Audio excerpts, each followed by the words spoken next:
a commitment to customer service. This call may be monitored or recorded. If you are a dealer or a financial institution, please press 1. Of court. We have automatically found your account. To verify your identity, please enter the last 4 digits of your social security number. Thank you. Your identity has now been verified. All representatives are still busy. Please hold while your call is being transferred to the next available representative. Credit Acceptance Compliance Team, this is Caprice. May I help you? Yes, I'm calling about GLE 350. I informed Credit Acceptance of the pending lawsuit that I actually have on my way to file now. So I don't want to talk about anything legal. I just want to see what the remaining balance, because I was actually trying to print off the payment history as far as my attachments for, for the judge to see. And I'm not able to print off my payment history or the payments I made. And I was also trying to get the remaining balance feature for the print off as well. But I'm unable to see the remaining balance. It says NA. So those are the only questions I have. Just the remaining balance and NA status, the payoff history, payment information unavailable. So I'm just trying to see what's the reason behind that, because I did send a detailed email to operations, and it seems like since Saturday I'm being routed to compliance and not just speaking to the regular representative, which is okay. So those it. You could provide it for me. That'd be good. So who am I speaking with? Lamont Thomas. All right. And Mr. Thomas, just for security on the account, can I have your date of birth and the zip code we have on file? All right. Is that still the best number, or do you want to update that? No, it's the best number. All right. Thank you so much for that information. And let's see here. The reason that you're not able to access the information through our customer portal is because of the email that we or letter that we received from you. That was actually escalated to our compliance team. So whenever we have, an issue or we're investigating something, we place everything on hold. Okay.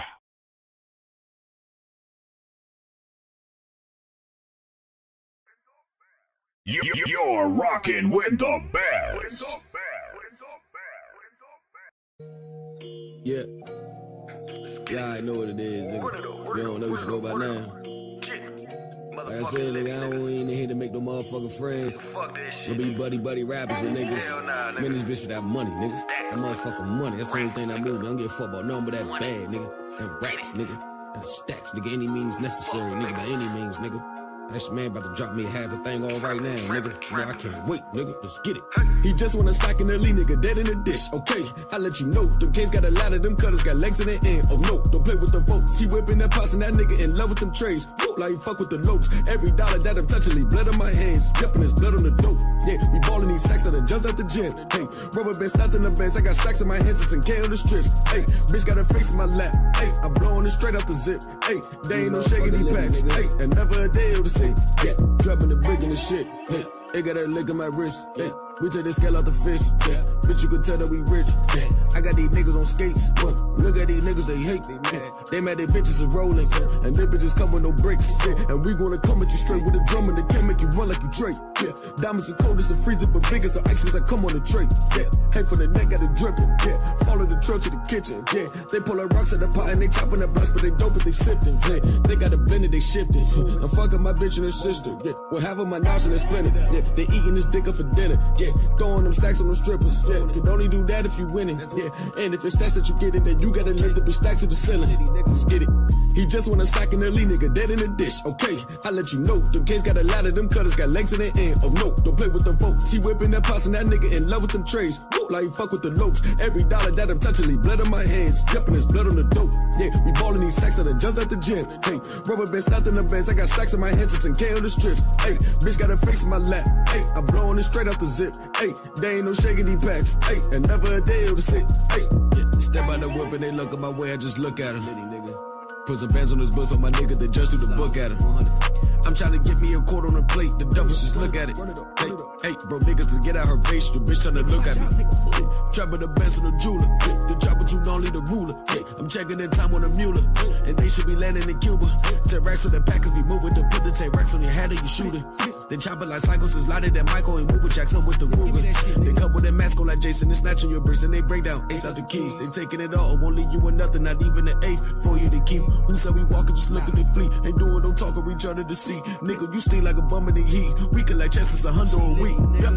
He just wanna stack in the lead, nigga, dead in the dish. Okay, I let you know. Them kids got a ladder, them cutters got legs in the end. Oh no, don't play with the folks. He whipping that pots and that nigga in love. You're rocking with the best.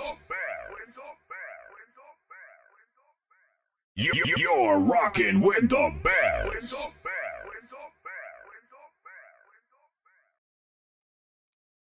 Whoa! Way! Good God Almighty. Happy New Year. We are in the building. New Year. Let's get it. Y'all got my phone back up and running. For some reason, the battery just died. The battery it wouldn't charge. So we are back and running. No need to fret. We are back up and running. And we are going to continue. So I went and got a wireless charger. I still got to take it there tomorrow. Because I think there's the port, there's something wrong. When you plug it in, it's not charging. But hey, we're gonna build a plane as we fly it. We are going to build a plane as we fly it. Okay? We're going to build a plane as we fly it. Don't even trip. One thing about it, don't even trip. Because today has marked the 21st day that actually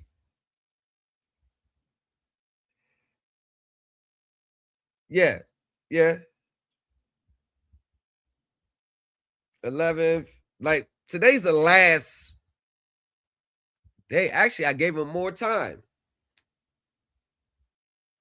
And we look back over this letter they sent to me in September. All in all, the legal department declined to address any issues. You declined to talk about it. You had a lot to say last year. You had a lot to say last year. You had a whole lot to say last year. Now, Jonathan Calder, which is a very seasoned attorney, by the way, you decided not to address the issues. Now, back then, I said, okay, typical, save it for the court. But come to find out, one of the most intriguing things about this whole situation is that credit acceptance is on legal warfare on 4 different fronts. You got another law firm that's investigating them. You got the Rosen law firm that filed their complaint, their class action lawsuit in the Southern District of New York. You got the Attorney General for New York. And then you have yours truly, your teacher's teachers. You're rocking with the best. And one of credit acceptance's number one things that they pride themselves on with their investors is that they are going to defend each suit. They're going to defend each suit. Doesn't matter. That's one of the things where their investors feel safe. They're not going to concede. They're not going to tap out. They're going to defend each suit in every single instance where the attorney generals or the CFPB or another law firm class action has filed a complaint against credit acceptance. They made an appearance immediately and they defended.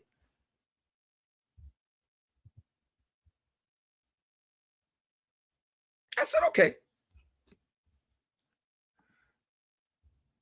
That's typical with large companies. You defend. But when he sent the letter to me saying that we declined to discuss, we don't want to say nothing, my initial reaction was I will slap the shit out of you, boy. For playing games.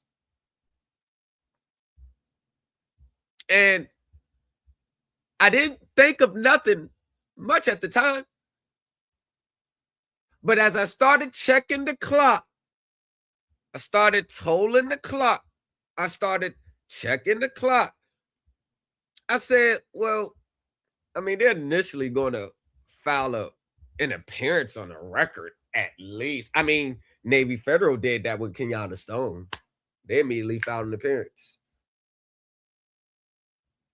But you have now passed your time to respond, and there is still no appearance on the record. And I called the courthouse today, and they say no, they still haven't responded or made an appearance. And yes, we got your proof of service.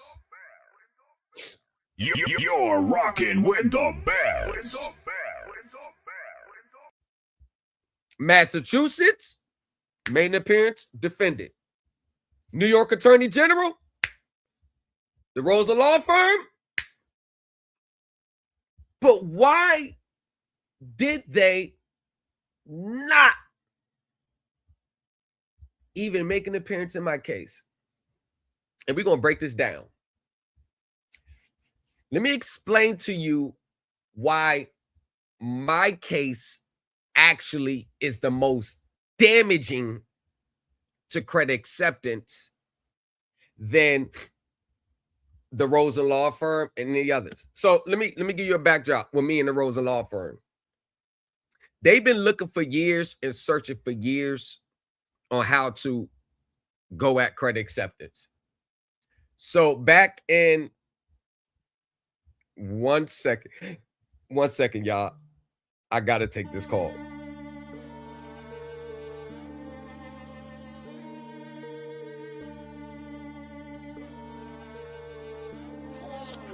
Okay. Get it, bag it, get it, bag it, get it, bag it, get it, bag it. Red in my car like a bracket. Blue diamonds on wrist like a cracket. Located, dropped and attack it. Taking everything out to be stacking. Get it, bag it, get it, bag it, get it, bag it, get it, bag it. Red in my car like a bracket. Blue diamonds on wrist like a cracket. Located, dropped and attack it. Taking everything out to be stacking. See you showing strap from your pimp, you ain't gon' slide. Happy niggas got a face looking for them, nah, they ain't gon' lie. You're rocking with the best. So while they was in the summertime, it's like June or July, they started reaching out to investors if you bought credit acceptance securities around a certain time. So I reached out to the Rosa Law Firm. I said, hey, yo, I see what y'all doing. And I know I'm just a consumer to y'all. I'm a little fish to y'all. But let me tell you this. I think, as a matter of fact, here's my complaint. Bam. Here's my discovery. I swear to God, I asked for that. Bam. Yo, here's my exhibits. Bam. Here's my summary of exhibits. Hey, y'all, this is how they operate behind the scenes. Here's my documents. Bam. Yo, I know y'all professionals. follow my lead, I swear to God, y'all gonna scalp them.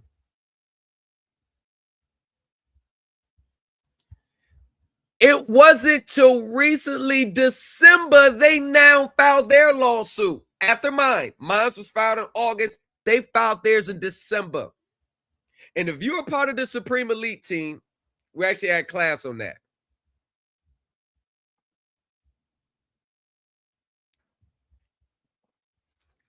Right? The Rosen law firms, their complaint, I might as well would have wrote the complaint for them. The guidelines, the outline, the framing, the structuring. I said, don't start nowhere else with that other shit. Hit them right there first. And on the first page, bam! When I told them to cite, go at first page. Y'all been trying to get it for 7 years. It took y'all this long? You're rocking with the best. I received the email back from the Rosa Law Firm. Thank you for your submissions. Thank you for your assistance. We will be reviewing these documents. Reached out to another securities class action law firm company. While during I was putting my complaint together, I sent them like 60 pages of my operative complaint. This is a law firm that recovers $65 million for their investors. I sent it to them Tuesday. They called me back on a Thursday.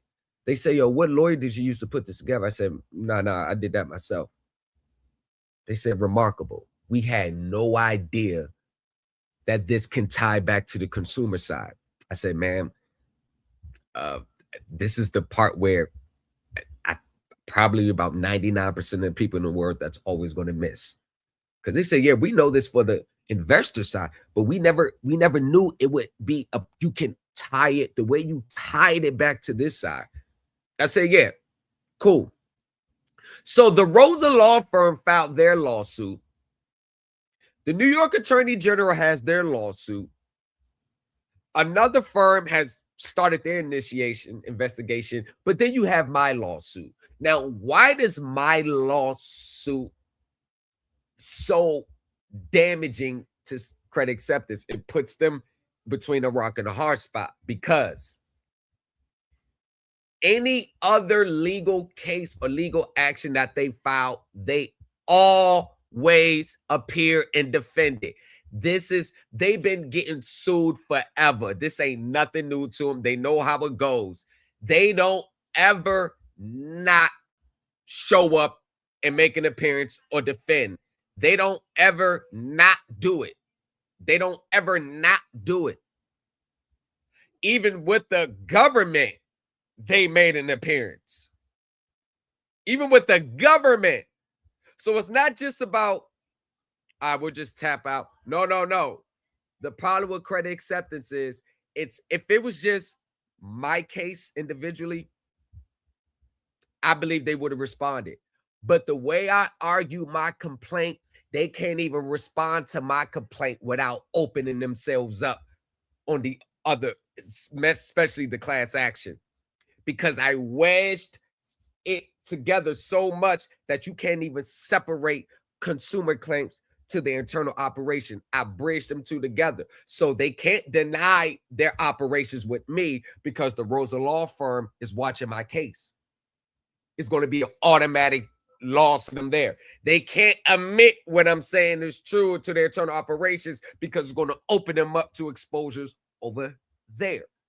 They can't say no here, because it's an automatic yes over there.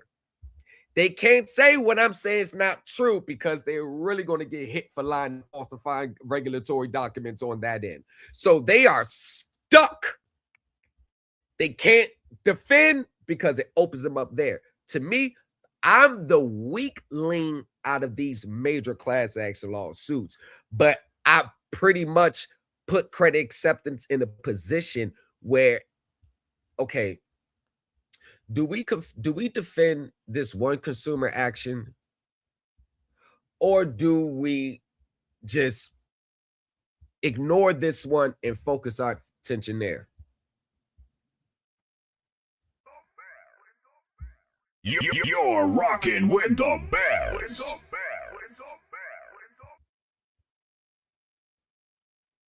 And we're talking a major class action law firm who pretty much rolled my coattail into their class action defense in their own case.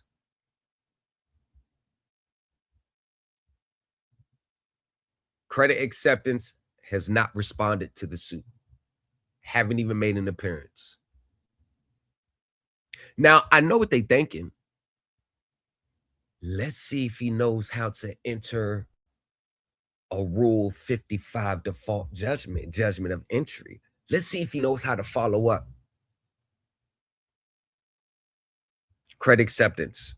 You're not dealing with a guru who comes online purporting to know what they're talking about, while behind the scenes, they're just still trying to figure it out. Their laws, they're getting overwhelmed. I'm not Kenyatta Stone. I'm not showing up as a teacher here while secretly being in other groups under another name or following people that your students don't know, asking for help. As a matter of fact, the only people I consult with are the top professionals. I don't know how many times I got to say this. I don't know what I have to do to show you. Well, really ain't got to prove a goddamn thing. But when I say I only consult with professionals, I only consult with top lawyers, professionals, because I understand their language. They respect my litigation. And everything that I used with Credit Acceptance is implemented in the curriculum. So when you're done with the Supreme Elite Team University, you're already going to know how to put your own complaints together. You're going to know how to defend your complaints. Hell, you are going to know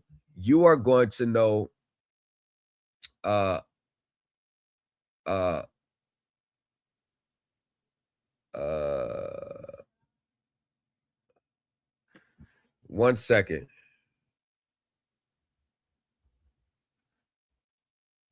You're going to know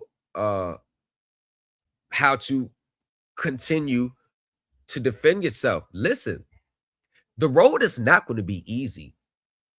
There are going to be times where they ignore. There are going to be times where they remain silent. There are going to be times where they don't give you no validation. There's going to be times where they're not going to. Most people, I think secretly they're looking for the other side to confirm what they're saying instead of relying on their own foundation interpretation. And now that's not an easy feat to do, because you may think you have the proper interpretation, but you're never going to know until you put it in court and you put it in front of the judicial light. Now, having the proper interpretation does not automatically equals a win. At the end of the day, the courts have the final say on interpretations in conjunction with what the Supreme Court interprets it. Hell, there may be some cases where you have to take up on appeal. There's going to be some cases where you put in a great argument and the judge sided the other way. But guess what? That's all part of court. This is why the appellate judges have jobs. There's been some things where people had to get the case remanded, or judgment vacated and remanded for further proceedings. That happens. Judges are not perfect themselves. They're not always going to get it right. And these are the intangibles and nuances with court that there's no amount of preparation that you can do to prevent. Only thing you can do is to be able to respond accordingly. Court rules, court procedures, number one, not how to do, what to say, how to word it, what should I put here, what should I attach as evidence? Nope.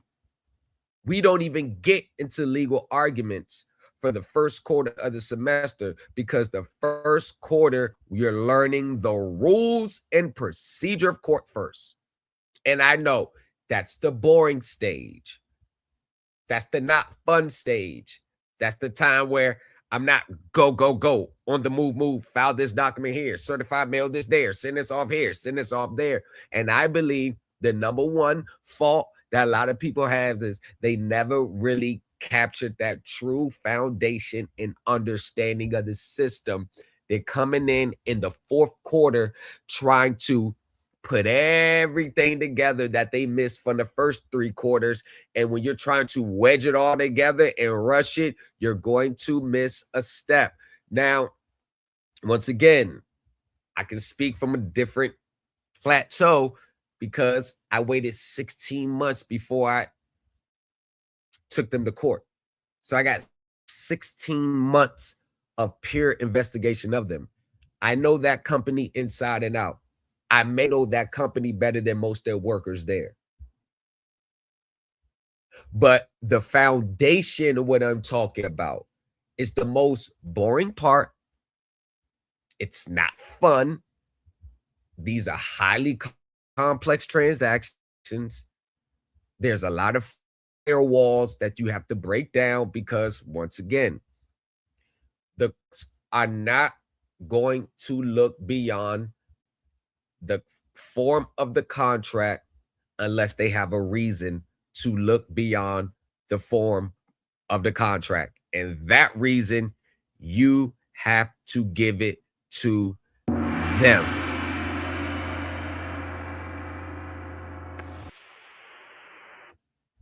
Another thing,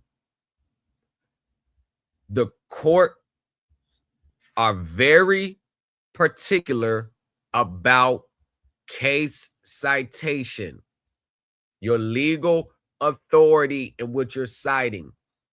If you think ChatGPT is going to make up for your lack of understanding, you have once again missed the key component in what AI or any other artificial intelligence can help you in court. In my personal beliefs, AI is only as good as the information you put in it. People are getting sanctioned left and right for citing court cases that do not even exist. And AI cannot, let me see. I'm going to be on the light end and say probably 70 cases I cited. 70. AI is not going to cite 70 cases for you and all of them are accurate. You're going to have to do case research. And this is what the university is going to show you. You don't have to read 300 pages of a case, but you do have to get the legal context and understand the factual background of the case so the elements of that case aligns with the elements of your case. Another misconception that a lot of people have. Yes, I cited the accounting standards. Yes, I cited securitization. Yes, I cited everything they did that has nothing to do with my consumer contract. And yes, 99% of pro se consumers get their cases thrown out when they cite accounting and they cite securitization as a defense. The difference between me and the other 99% is I never cited the accounting as a defense. I never cited securitization as a defense. And that's what you're going to learn in the Supreme Elite Team University, how to separate yourself from the pack when you cite the accounting, when you cite securitization, when you cite securities, because no matter what, the only legal thing that's going to matter is, did you sign this contract? Did you agree to pay? Did you make payments on this account? If all the answers are a yes, the next question is, why should I invalidate this contract? You have a binding agreement which you sign. It does not have to be in the blue ink wax signature because we're not in the 1900s anymore. Electronic copies are just good enough. We're in the digital age. Electronic copies are good enough. No court is going to invalidate a contract just because there's no blue ink signature. It just doesn't happen like that. So these are the nuances. And I'm gonna tell you, the Supreme Elite Team University, it's not going to be one where there's just major gems dropping down from the sky on you. No. What the Supreme Elite Team University is going to teach you is the little things, doing the little things right, learning the little things, learning how to structure, doing this correctly, wording this correctly, doing this accurately. And then we get on to the big things. Because I'm just be honest with you. The more I look around the landscape and I see a lot of these platforms, I'm truly going to come out on a limb and say, as far as everything that I've seen, I can't account for all because I don't know everybody that's in this space, but just for the things that I've seen, many people are missing that time period where you did nothing but research, study, research, like repetition. No studying to find something new and then move off that. Then you realize you only had half the story. Now you gotta go back. All right, you study a little more, you found something new. Now you're doing that. Because what happens is it turns into a lot of inconsistent filings. There's plenty of people who reach out to me for assistance with court, and they have like 7 different things that they filed on the court already. Like just all their position is all over the place, and I can tell that their position changes versus what teachers that they have. First, they was talking about this. Now they're talking about this. What's the common denominator? Oh, they was with this teacher for this stage of the proceedings. Now they're with this teacher for this stage. One of the most important assets that I think people will be able to take away from the Supreme Elite Team University, is a realistic expectation and understanding of what this system is and what it's about and totality. You're going to learn that everything that you obtain, all the information and understanding, it's not solely going to be for the sole purpose of getting out of a debt, because that's never the angle anyone should take. I'm doing this to get out of a debt. No one, and why am I saying that? Why do I believe that no one should take this angle that I'm doing this solely to get out of debt? The reason why I say that, because when you focus on not having to pay debt anymore, you're going to miss the bigger picture. Because once you understand the bigger picture, you're going to realize that that's not even the angle that you want. That actually, you don't even have to argue that you don't owe anymore. That's actually the least of your worries, because you're going to be able to substantiate a lot of things. And one of them is, hey, I may not even owe what this contract says. Number 2, I may have already satisfied it. And no, I'm not talking UCC, court is satisfied. I'm talking whatever anybody may think I'm talking about. I swear to God, I'm not trying to be funny. Unless you are a top professional SEC level attorney, you have no idea what I'm talking about. I swear, and I'm not trying to be funny. Let's just, I swear to God, unless you're the people I consult with behind the scenes, or you're now in my Supreme Elite Team group, you're not going to know what I'm talking about. It's just going to be a theory or a guess. And that's what we're eliminating with the Supreme Elite Team University. Theories, guesses, no. Professionally taught, professionals approved. You're rocking with the best.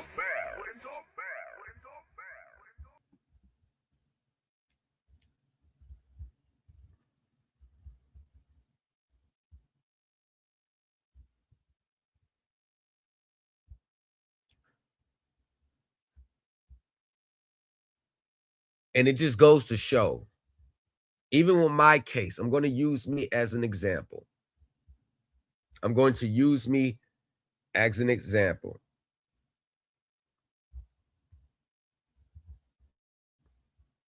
I'm going to use me as an example. I'm not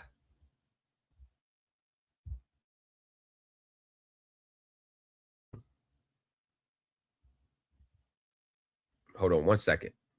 Sorry, y'all, I'm always busy. I'm always busy. I got clients out there. I got clients. Just use me as an example. And in 2026, y'all, and once again, like, I'm not saying this because I'm saying, hey, everybody, come get service from me. Because at some point, like, I just don't feel like taking on any new clients. Sometimes I feel like that. And I tell people, I'll be like, yo, give me about 30, 45 days. I'm going to take a break. So it's not so much about just money grab, because I'm going to be another thing. I'm going to be honest with you. I'm not cheap as well. I'm not cheap as well. Because the information provided and the knowledge and the understanding and the time and my resources and connections, I mean, any other one of these gurus, they don't have direct access to top professionals in this field. They just don't. They don't have, I don't care how much research and study that you do. At some point, you're going to have to rub elbows and meet connections with people that's on the other side, because it keeps your interpretation on point. And another thing, it keeps you from making legal conclusions. It keeps you from, hey, y'all, this is the way to go because this is what I believe it goes. This is my interpretation. But ask one of these online gurus, who do you have that has more knowledge and experience than you that's substantiating what you're saying is correct? See, that's the big, I'm not taking all the credit. It's impossible for me to take all the credit. But one thing that I do know, the top professionals and the litigators in this field, they've never came back and said what I said was wrong. They always came back and said, no, that's actually correct. He's on the right track.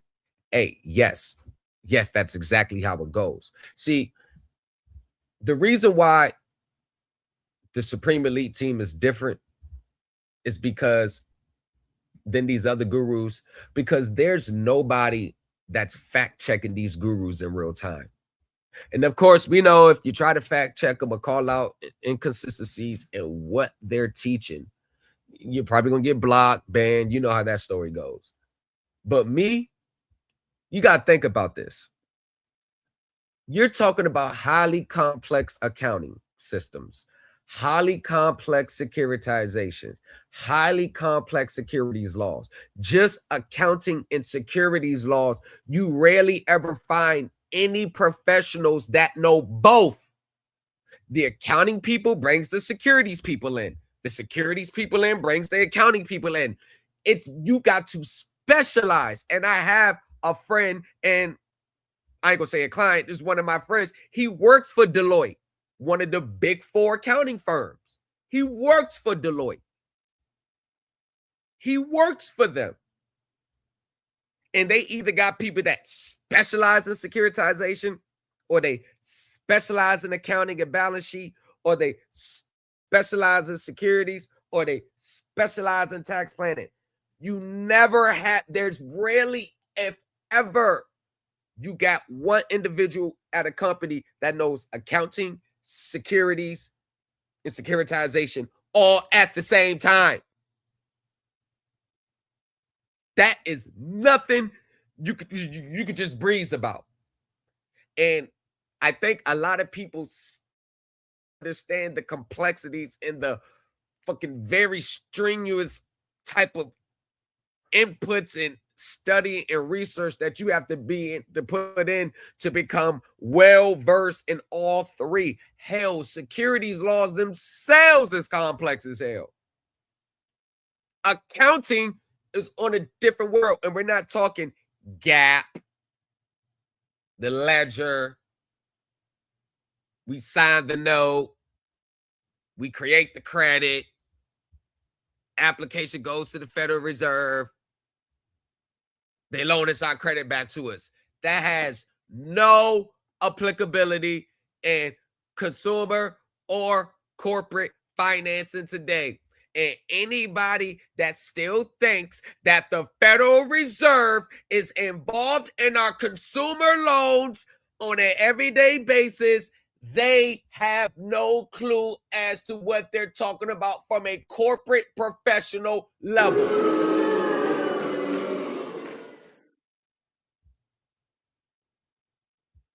They have no clue. The fact that you put Federal Reserve Bank and consumer transactions in the same sentence like it's happening every day, the fact that those gurus still put those two in the same sentence is evidence that they're still rookies. See, they get away with this with y'all. And when I mean y'all, I'm talking about the people that follow them, because who's there to fact check you on a higher level if you don't even understand what's being taught? You don't even understand what's being taught. Prime example.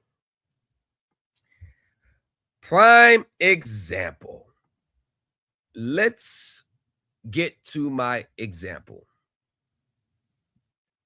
Let me show you what I'm talking about as to why these people, not only in 2026, are still going to be a danger to themselves, but a danger to those around them. Let me just give you one slide example. So Nicholas Barnes, he made a video I reacted to, and this wasn't his breakdown of the chart. Had about 3-4 different people. You, the bank, Federal Reserve.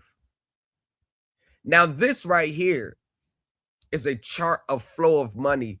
This is just the asset-backed securitization side. This is just one form of a structure. This is one form of a structure. You know what I have to do as a teacher? I have to,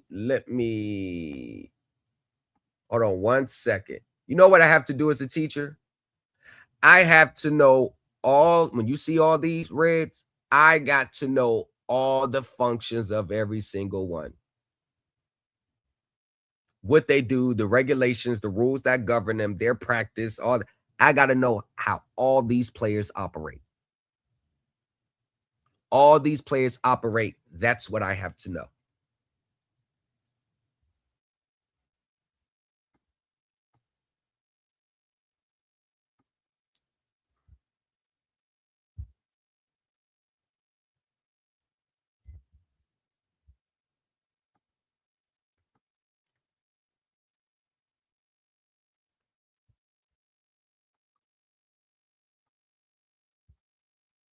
What's up, y'all? Thomas, Tony, what's going on, y'all? I have to know how all these people operate. And y'all, I think we have a connection issues. Sheesh.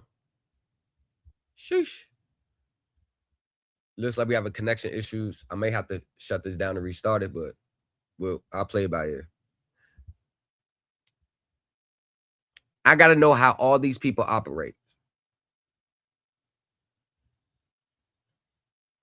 On accounting, if they structure it this way, all right, it has to be reported like this. But if they don't adopt this accounting standard, then they have to operate in accordance to this section down the line. Oh, if it's this and there's more class of investors, then this portion has to be accounted like this before this. And then if this section, if they do this, then it has to be accounted for like this. And if they don't do this, if they elect to adopt this, then they don't have to report it this way. But if they do report it this way, see the guidelines on when you should adopt it and when you shouldn't adopt it. Now I got to go back over their companies' histories, at least the past 5 years, to see if they consistently report it like this, just so I can know whether they adopted this certain standard or not. You get what I'm saying? You get what I'm saying? They act like it's so easy. They always give you the simplified version.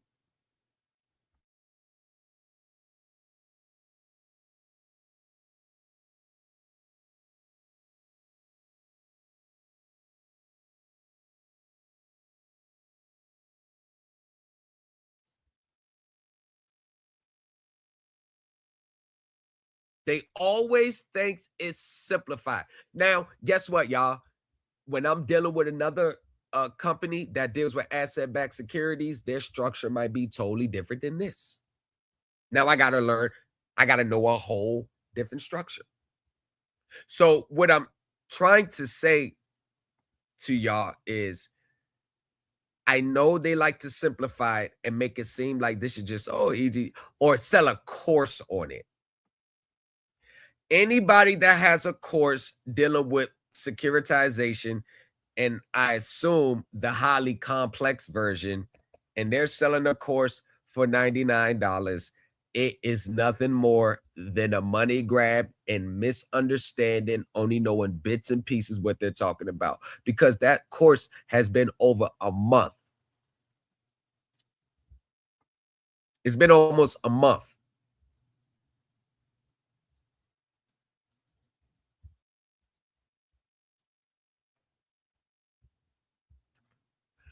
Where is anyone from that class that can at minimum say, I sent my letter to them, my accounting document, and at bare minimum, this happened?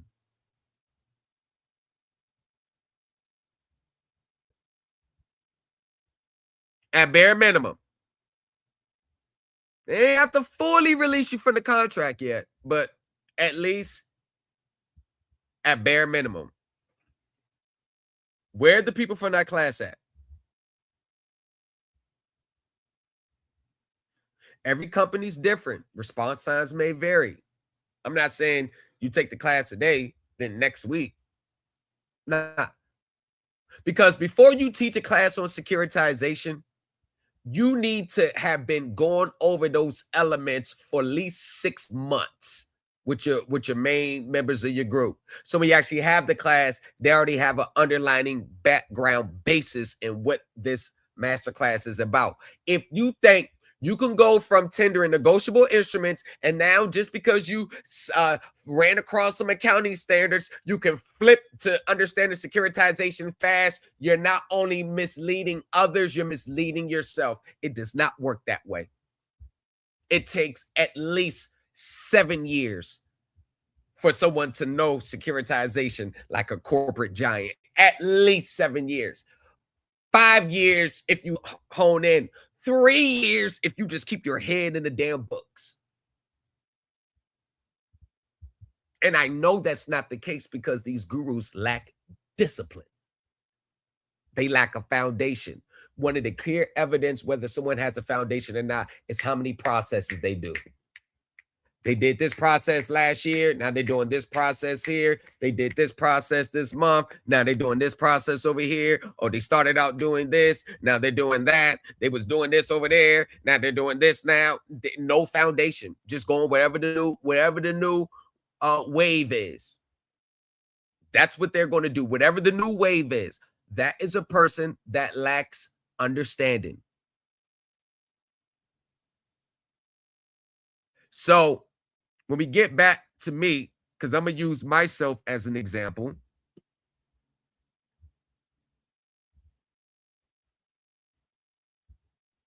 We know to cease collection. We know to cease reporting. And this is before the lawsuit was filed. I want y'all to understand that. I didn't file the lawsuit until like a week later. I could have stopped right there and went back to administratively trying to deal with them. But not only did I, because I could have stopped. Hold on, we could probably work something out here. But I took it into court because ask yourself one question. What is the best way to know what you're talking about? At minimum,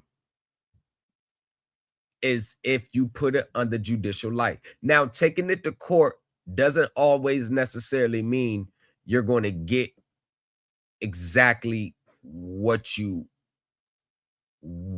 want in that in that moment. But we're talking about the initial stages of court, because 99% of y'all complaints get thrown out at the beginning anyway. So what better know if they talking about if you file your complaint and now they have to respond. The judge didn't do their screening and throw it out at the initial screening stage, because especially with federal courts, the judges do the screenings under Rule 8A or Rule 9B, and sometimes a combination of both, especially if you state securitization or accounting miscalculations, because you might as well be saying fraud. Now you're subject to a heightened pleading standards. The who, what, when, where, how comes into play. And all 5 elements has to be satisfied, or your complaint could be thrown out for failure to state a claim. So they think that you could just jump into this accounting securitization. All you're doing is just raising the pleading standard. And if you don't even understand the rules of court and rules of procedure, you're putting yourself further behind the 8 ball more than you think you're putting yourself ahead of it, because you found something new. But one of the biggest mistakes that people always make with accounting and securitization is they think the accounting and securitization gives them a cause of right or makes them not liable for the debt anymore, for the sole purpose that it did that. That's one of the biggest things that people mix up with accounting. They think accounting means I don't owe anymore. They think accounting can be used as a legal defense when it's never used as a legal defense, because plenty of cases have thrown complaints out when consumers tried to cite the ASC, GAAP, FASB as a legal defense, is which all these gurus are telling you how to do it. They're telling you how to cite it as a legal defense, which is definitely contrary to what the courts say, no, you can't do. You're rocking with the best.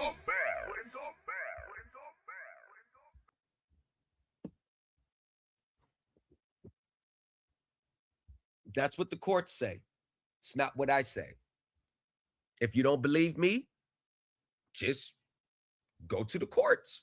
Try your hand with the courts in the method that you think is correct. See, listen. You don't have to listen to me. You can listen to whoever you want. I'm just trying to provide you metrics and standards in which you should start gauging, instead of you doing the blind follow, the blind follow, the blind follow, the blind follow, just because you may like the teacher. Less than 1% of consumers will ever even get the okay to get this form.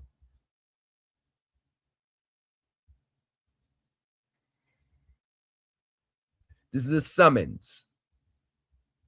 The judge has to approve you issuing that summons, meaning you had to pass all the initial screenings. So not only did my 225-page complaint, no, I think it was 200. I think she said 220. Not only did my 220-page complaint have to meet the strenuous requirements, it also had to state a claim, and it also had to state a legal cause of action.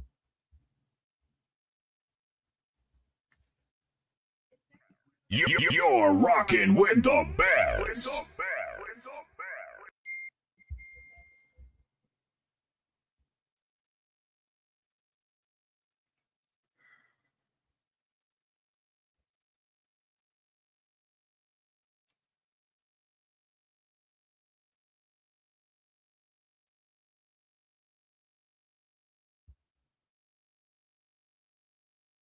Okay.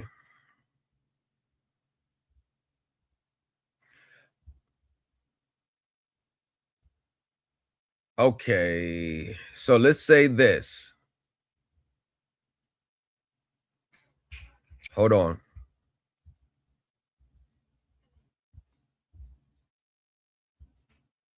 So it has to get there first. Now, I'm not even talking about the final judgment yet, because there's a lot of things that go into play. You got discovery, you got a lot of stuff that comes into play. What I'm saying is most people are not even getting past the basics of the complaint first. Most people not even getting past the first stage first. They're not even getting past summary judgment. It seems like every time someone responds, every time one of these pro se gurus respond for y'all, the other side is immediately moving for summary judgment. And I'm actually going to finish editing that video tonight when I was in court, so y'all can actually see how I operate in court. The video, I may be a little far away because you're not supposed to record in court, so they had to do the best they can. So what better way when I'm talking to people than using me as an example first? Using me as an example first to let you know what I do for my clients are the same things I'm going to do for my own. It's not no separate from me and different from you. We're going to do the same thing, maybe different causes of actions, but all the core elements never change. I don't care if it's you got a credit card case. I don't care if you got a mortgage case. I don't care if you got a auto case. I don't care if you got a debt buyer case. I don't care if you debt collector case. What else? I don't care if you're being sued or you're initiating the complaint.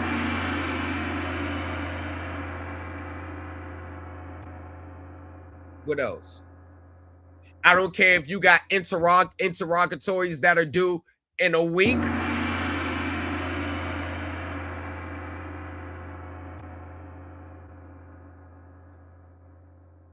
I don't care if you're in arbitration.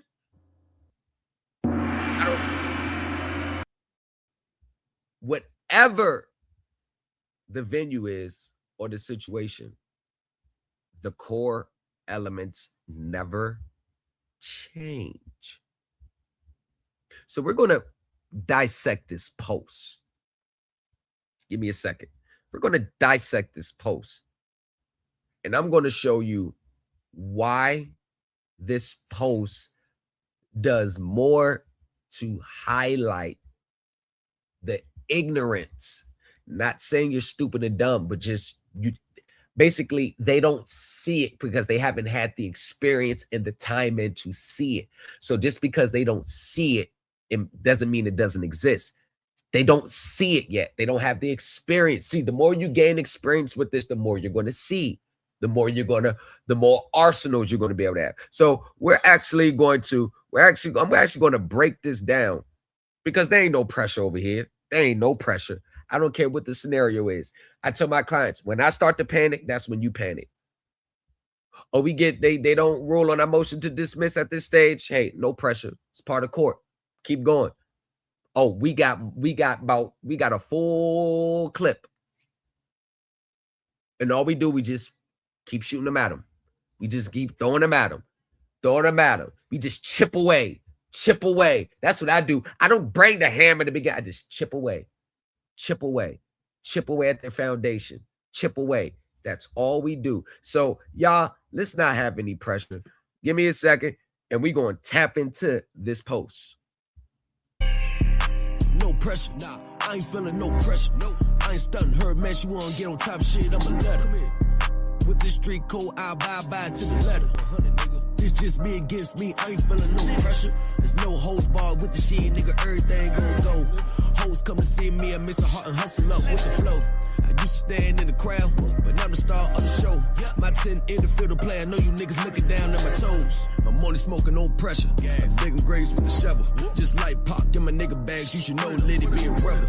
They watch the corner for a stack, watch out. My little nigga be the lookout. You broke that shit embarrassing, like the drunk uncle watch the cookout. My 10 down, you got a foot out. I fuck my bitch, never pull out. A bitch drowning my drip flicking, she gon' feel the stain from my wrist.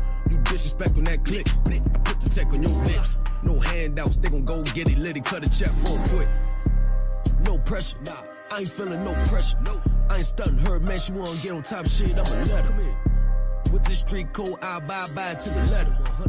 It's just me against me, I ain't feeling no pressure. There's no hoes barred with the shit, nigga, everything gon' go. Hoes come to see me, I miss a heart and hustle up with the flow. I used to stand in the crowd, but now I'm the star of the show. My 10 in the field to play, I know you niggas looking down at my toes. I ain't feeling no pressure, I do this shit in my sleep. I treat the hoes like a dog, want the bitches on a leash. I open up my palm, then tell the niggas come to eat. I got a kiss in my hand, can't tell me I ain't no peace. Let it counting his blessings, know he put me up on this level. My praise is up to the gods, but don't make me turn into a devil. I need to find that screw, cause I know my shit be loose. Went to sleeping on floors, now trapping out of the booth. No pressure, I ain't feeling no pressure. I ain't stunting her, man, she wanna get on top of shit, I'ma let her. With this street code, I abide to the letter. It's just me against me, I ain't feeling no pressure. There's no hoes barred with the shit, nigga, everything gon' go. Hoes come to see me, I miss a heart and hustle up with the flow. I used to stand in the crowd, but now I'm the star of the show. My 10 in the field to play, I know you niggas looking down at my toes. Blazer out of space. Hey, yo, Carter, you going crazy.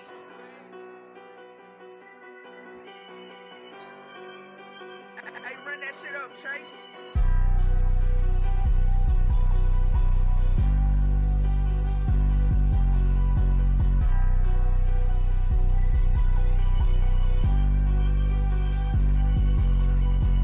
Put this dick in the thotty.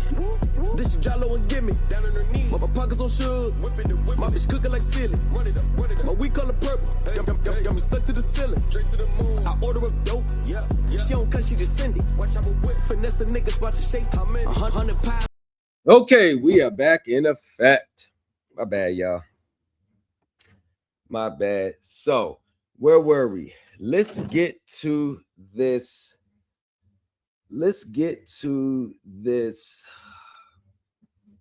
post. Now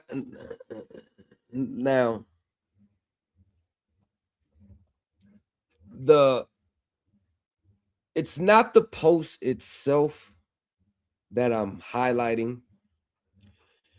And the only reason why I actually commented on it or breaking it down, because if you don't know, I think people should just be honest and say, I don't know, instead of gaslighting.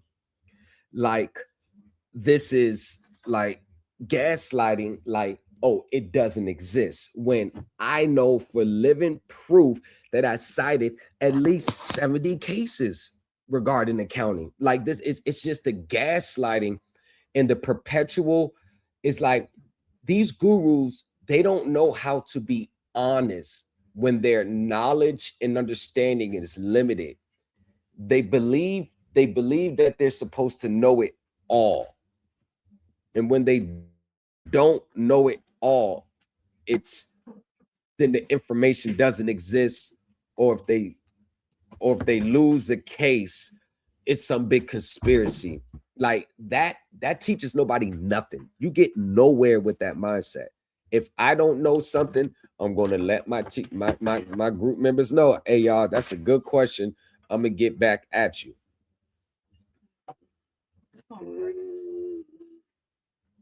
Oh, shit. All right. Hold on. Something's about to break.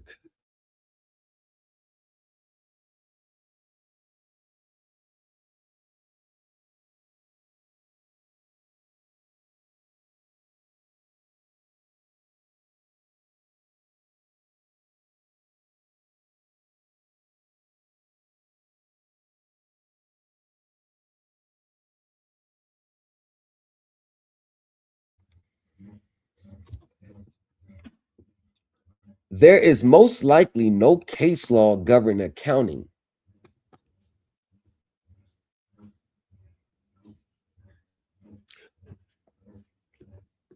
Translation. I don't know. I haven't found a case law governing accounting. And this is why most people will never find the case law that they're looking for. Because as I said a few moments ago, they think accounting is directly tied to their consumer obligation. So they're actually literal because they all have literal interpretations, like literal, like what it says is what it means, instead of taking the whole into context. You know, like the same people that will, as part of their defense, they'll cite Title 18 USC, which is under crimes and punishments, as their defense. But there's most likely no case law governing accounting. Most times you won't really specifically see it when researching any cases that solely go into accounting defense or exposure of the accounting, because let's be honest, they don't want people knowing the accounting, let alone challenging it. When the challenge of improper accounting has been the foundation of equity in the judicial courts of the United States, dating back to the 1930s. So one key word in that: accounting defense. Researching any cases that solely go to accounting defense. I just said it, because they're looking at accounting as a defense to their consumer obligations. So you will never find a case that goes into that, because you can't use accounting as a defense to your consumer obligations. You're rocking with the best. So number one, already looking at accounting from the wrong angle. But if you were a guru that understood these things, you will know that accounting is not used as a defense or your cause of action. It's to highlight the evidence and substantiate your legal cause of action. So when you take accounting away as a legal defense and only using it in support of your legal defense, this is when they're back to square one. They don't know where to go from there. The attorneys are not accountants. It has nothing to do. It doesn't matter. Administrative judges are not accountants. Once again, these administrative judges, it keeps hindering to the sovereign citizen lingo. It's like, no matter how much you want to jump to accounting and securitization, once you've been bit by that sovereign citizen bug, as reflected in this person's case filing with the $1.7 million home, it's always going to creep up out of you. Like, you cannot let, like, it's going to creep, it's going to seep up out of you. Administrative judges, that is that sovereign citizen way of looking at it. Administrative judges are not accountants. So how would they truly know who is obligated and how the accounting reveals the truth? Well, how would you know? So think about it. If there's no case law on accounting, and lawyers are not accountants, and administrative judges are not accountants, then where do you go to get your relief? Because accounting relates to financial disclosures. How do you connect accounting to a courtroom setting? I mean, you got a auto transaction, you got a credit card case, credit card dispute. You got to know these things before you go into court. How do you bring accounting into a consumer obligation? If there's no case law on it, the judges are not accountants, the lawyers not. So how would they really know the truth? The same question could be posed to the guru. How would you really know the truth then? And this is what it means.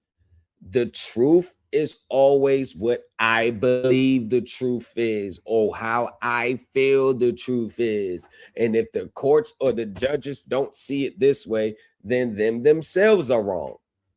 But these are the same people that you are going to get relief, or requesting or seeking relief.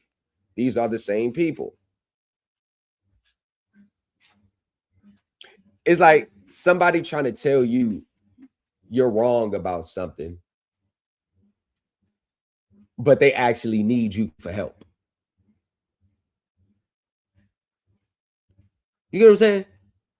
Like somebody trying to tell you, oh, you wrong about this, but They actually need your expertise. You see what I'm saying? Like, how does that look? So you have no judges.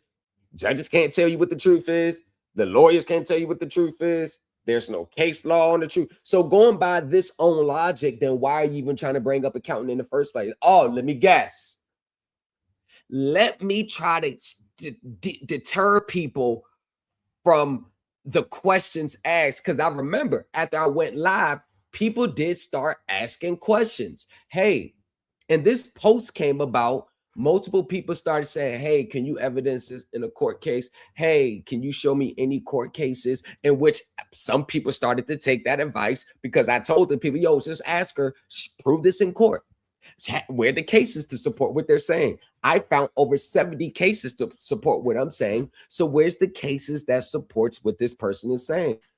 And it's either one conclusion: they don't know, because they don't have the true understanding of what it's really about to give you a definite answer. Versus in my Supreme Elite team group, we go over cases just like the weatherman goes over the news every morning. The stuff that many people out here are struggling to even grasp 1% of, we go over in our group effortlessly. Oh, no. It's not me. My members are saying this. And do I have to drop screenshots and emails they sent to me and comments they made in the group? I got to do that. It's not going to mean anything, because people are going to believe what they want to believe. Actually, more people are going to stay away further. And it's sad. It's because they're just envious. They're actually, that the years of them spent with these people and getting spunt around, people like Mensa, Yusavelle, Jonah Bay, Tamika, they are so punch drunk today, like they are shell shocked. And that's what these people, these gurus do. They take your money and destroy your will. So now everybody to you is in that same boat where you got the Supreme Elite team. We're just going to continue to keep trucking and moving along. You're rocking with the best. Do you think I will want 100 to 250,000 people knowing exactly what I know? As soon as people in mass, let's say I do a Thanos and I gave everybody my understanding. If the court started to see this stuff, these claims come in drones, do you not know they're going to find a way to shut it down? They're going to find another way to shut it down. I just dropped my last video on it. They're going to find a way to shut it down. This is open. This door is open, but it's not open for everyone. The harsh reality is, no matter how many people spent trying to fight all those mortgage, consumer, all that with these gurus online, the harsh reality is less than 10% are ever going to win.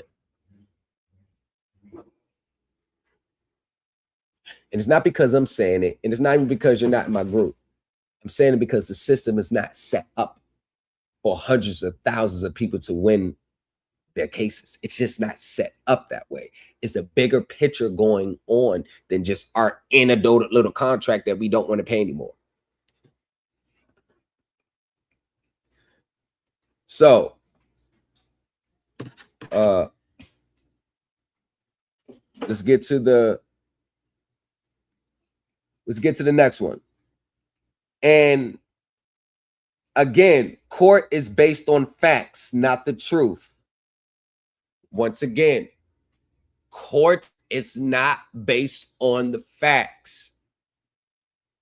It's based on rules and procedure. The facts don't even matter until the rules and procedure. Think about it. All these pro se litigants that has their case thrown out, what did they use to throw it out? It's because they don't have the facts right. They're thrown out because they didn't follow the rules and procedures. They don't know the rules and procedure. As a matter of fact, this just goes to show more how these so-called gurus out here I'm really starting to believe that. I mean, I know, but it's evidence that all this shit is nothing but a smoke screen and a money grab. A smoke screen and a money grab. Everything is to get out of a debt. Don't pay your bills. Like, these people can't even pay the filing fee. I've never known anybody with so many goddamn degrees, so much accounting knowledge, so much success, can't even pay the filing fee. And the facts today may not be the facts tomorrow. No, courts are very consistent for the most part. But just know things like FASB, ASC GAAP is what governs accounting.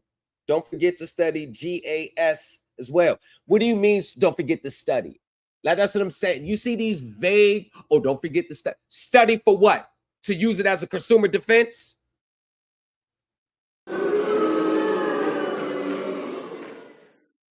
See, there's no, like, okay, so when I say study this, when I say study this,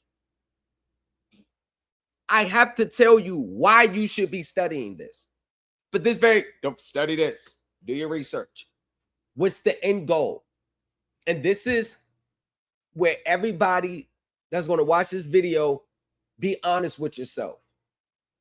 If you are studying accounting for the sole purpose as using it as a consumer defense, you are wrong. But then again, most people have no interest in studying unless they're studying for the sole purpose of going to use it to get out of something next week. If I told you, no, you got to study accounting just for the sole purpose of understanding and learning the system from a corporate standpoint, do that first. Once you understand it, then you're already going to know what to do. Most people are going to look at that and say, hell no. And this is why many people still, from 2025 and 2026, are just going to be spinning their wheels. Spinning their wheels. Ask yourself, what concrete today have you gotten out of any of your gurus? Concrete that you consistently apply in all facets of your financial transactions. What have you learned today that shaped your mindset? What have you really learned? What foundation has really been built? And if they're really honest with themselves, nothing. Because if they actually tell me what it is, I guarantee you, as soon as they start talking, I'm automatically going to know it's some variation of the sovereign citizen movement. It's going to be some variation of it. See, a lot of people can't pull the wool over my eyes. Is because not only do I not know the early sovereign citizen movement, I know all the different variations throughout all the years. So when I see a variation of this, I can immediately connect it to its origins. You can change the name. You can change your nationality. You can put a new title on it, but it's all going to come back to the same point. It's all going to come back to the same point. Once again, starting 2026 off with a moment of clarity. If 98% of the people actually knew what it took to understand this system, so you could be moving on your own, you don't have to pay anyone for services, you already know what to do. If 98% of the people knew what it really took and what they had to study in so many different topics, and you had to understand at the same time and connect the dots to every single one of them at the same time and catch all the moving parts at the same time, only 2% will be in these spaces today. I mean, you got accounting standards which is a very highly complex term that only really the top accountants use. Talking about, I got court next week, so I'm trying to hurry up and figure this out. You see the mindset. You see that mindset. That is the reason why they're not getting any places. As soon as they stop looking at this get out of my debt free ticket and start studying just for the sake of standing and let the chips fall where they lay, people are going to begin 2026, go through the middle of 2026, and end 2026 the same way they did 2025, 2024, 2023. All movements, but no understanding. Yeah, you may be doing a bunch of things, but you don't really understand nothing that you're doing. Because as soon as they're questioned and they're challenged, it's a wrap. You're rocking with the best. Now, this is where when you start to get questions that you really don't really know when you start to get questions that you don't know the answer to, and you don't want to seem like you don't know what's going on, instead of just saying, I don't know, let me do more research, I'm gonna get back to y'all. This is when here's the get mad part. Look, can't even control their emotions. This is where the get mad part. I mean, for Christ's sakes, this same person had to go live on me 3 different times. Had to go live 3 different times.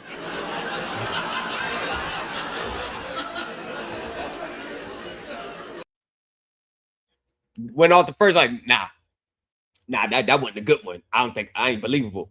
Fired up the second stream. Yeah. All right. No, god damn it. I don't like how I don't like how he came. I don't like how he knew all that. I ain't win the case. He is saying everything that I did not want them to hear. 5 the third time. Now, don't go to the Supreme Elite team. They're gonna take your money and kick you out the group. Is this before they violate the rules or after? Now here we get to it. So don't come asking me what supporting case law do you have to support this. Wow. That is going to be the same question the judge is going to ask you. The judge is going to ask you that. Anyone that's seriously about spending money with a potential teacher or whatever, that should be the question you ask. And if the teacher was on their ish, they should have had no problem citing multiple cases and explaining why those cases apply to us. Oh, I love those questions in my group.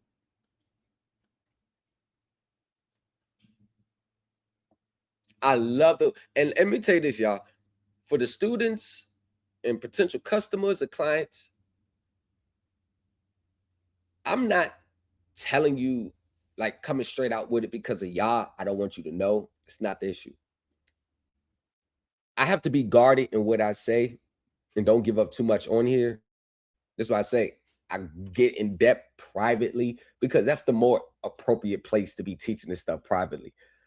The lawyer told me anytime you see someone in public, like just talking about this stuff on public platforms, it's a red flag that they don't really understand what they're doing, nor do they really understand the system.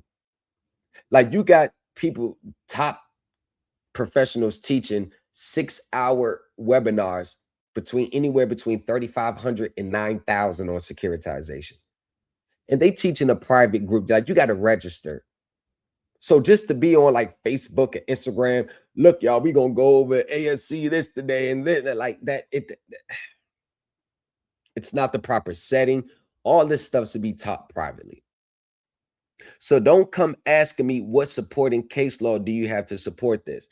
That was a response of someone who was upset at the question, more upset that they didn't have the answer to the question than the question itself. Remember, with these gurus, questions that they don't know the answer to are deemed offensive to them.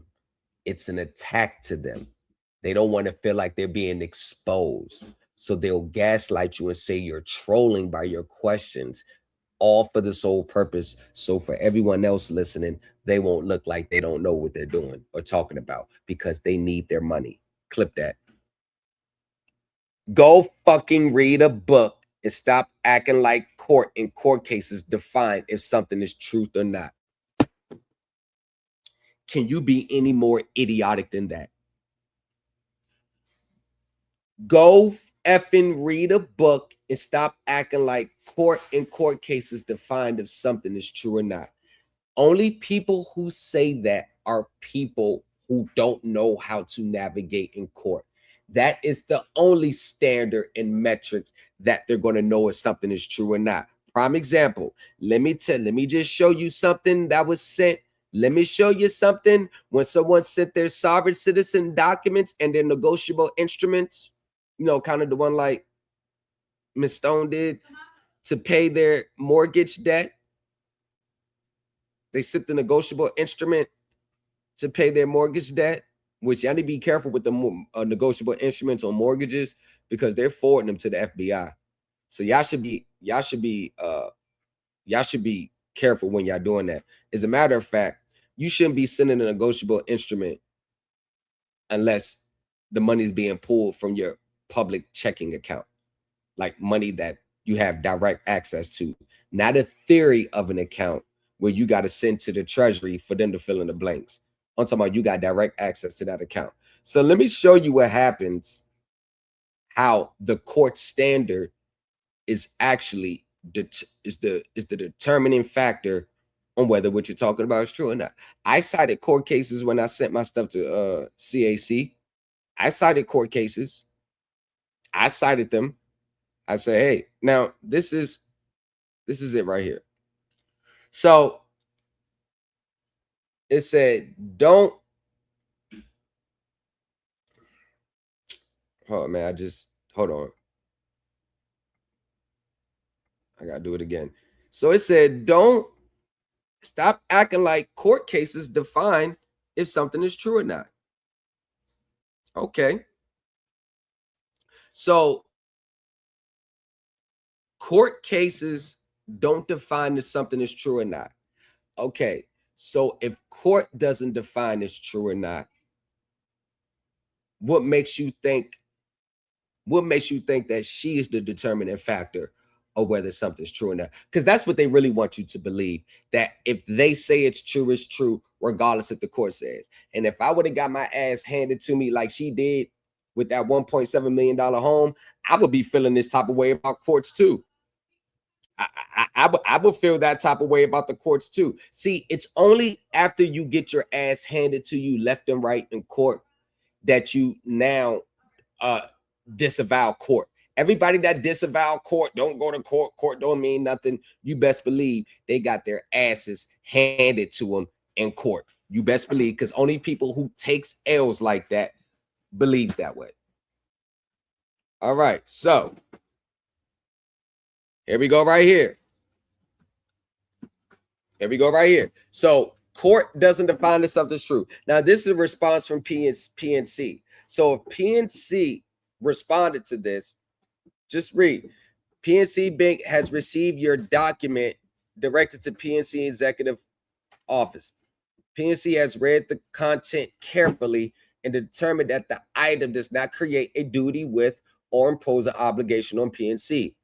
The document has no legal consequence. So if the courts if the finance company does not fear legal consequences, do you think they're just going to stop what they're doing because you send them a letter? Because people like this will want you to believe that all you got to do is send them this letter and they're just going to stop it all. Send them this packet and that's going to be the end of it. No, don't worry about court cases. Court cases not the determining factor. Remember, based on this own post, stop acting like court and the court cases define that something is true or not. So according to her, you don't have no case citation. You don't have no legal authority. You just send your document in the way you see it because the way you see it is the truth. There's no judicial measuring stick that can confirm whether something's true or not. And the finance company, they're not going to look at it from whether the courts, if there's any legal consequences in court, because remember, they don't ever judge what you're saying from a legal standpoint, meaning if they don't acquiesce, they could be held liable in court. Oh, they don't look at that. They just look at whether what you're saying is true to you. So the finance companies, they're just going to move off. If I say it's true, it's true. Because based on what that post, that's what she wants you to think. You may wish to review the following cases, which items similar to the ones you sent to PSC has been rejected by the courts as frivolous. But the courts don't define whether something is true or not.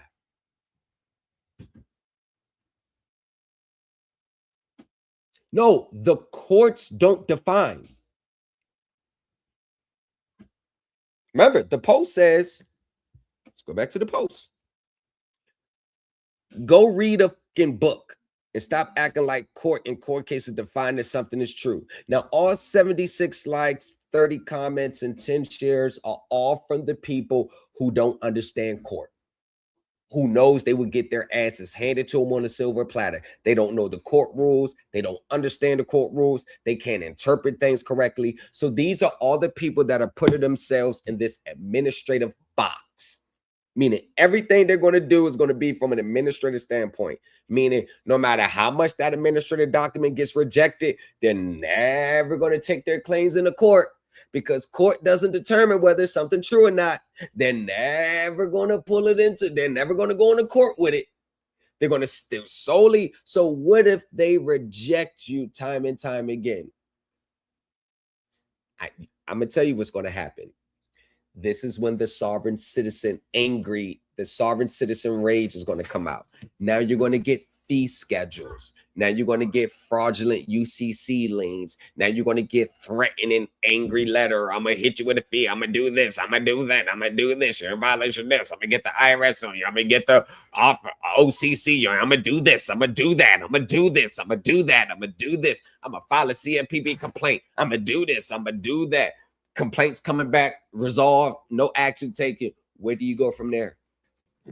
It's not like you're going to walk up into their office and make them do something. Where do you go from there? And that right there, that mindset based on this post is the reason why 99% of the people don't ever get any type of consistent results they're looking for, because they don't have multiple arsenals in their chamber to attack these people. It's one way, that way. If it don't work, they're going to continue to try to fit a square peg into a round hole. And if it don't work, all they're going to do is just try another administrative way. The only way to gauge whether I know or any other teacher knows what they're talking about is through the judicial light in court. Can this administrative claim hold up in court? Can I win on my arguments in court? Because it is courts where your rights get enforced. You're rocking with the best.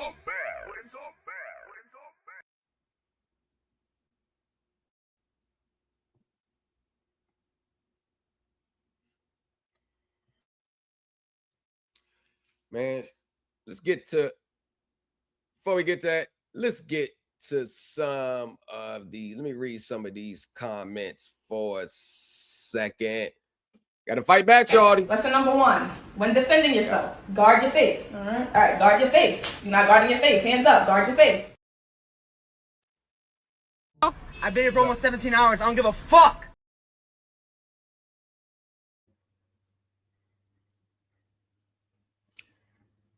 Man, shorty just be saying shit to be saying it. It's like she has to put something out so her fans don't sniff out the rookie. I agree 1000% with that comment.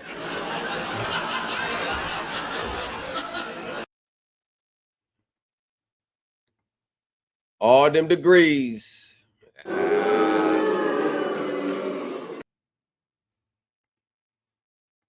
Yeah, we around. Famous nobodies was good. You're rocking with the best. Let's move on. Said facts. You have to show up and make your claim and not some BS soft sit claims. That's a fact. Not as fact.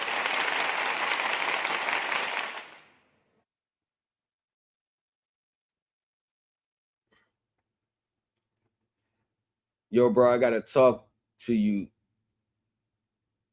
YK, what I did in this worker comp case. Totally off topic, my bad. Nah, we can get to it.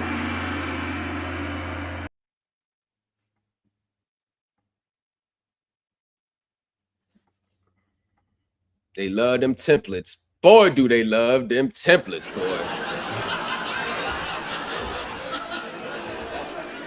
They love them templates. They love them templates, boy.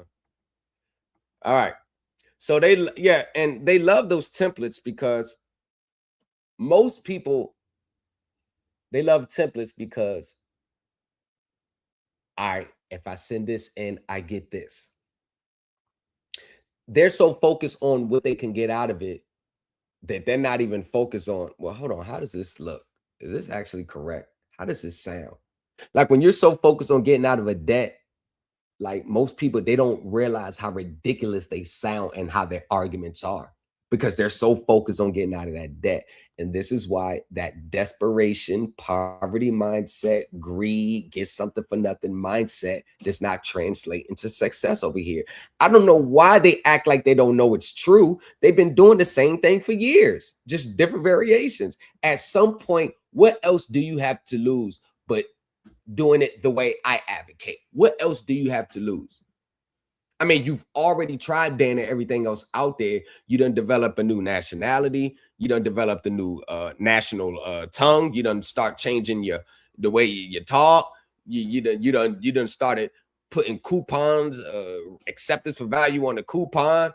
You done went to Kinko's and got you them stock checks and then printed them off and sent them in to pay your bills. That ain't work. You done sent in your fee schedules. You filed your UCC ones. You did your bill of exchange. You done did everything out the redemption manual.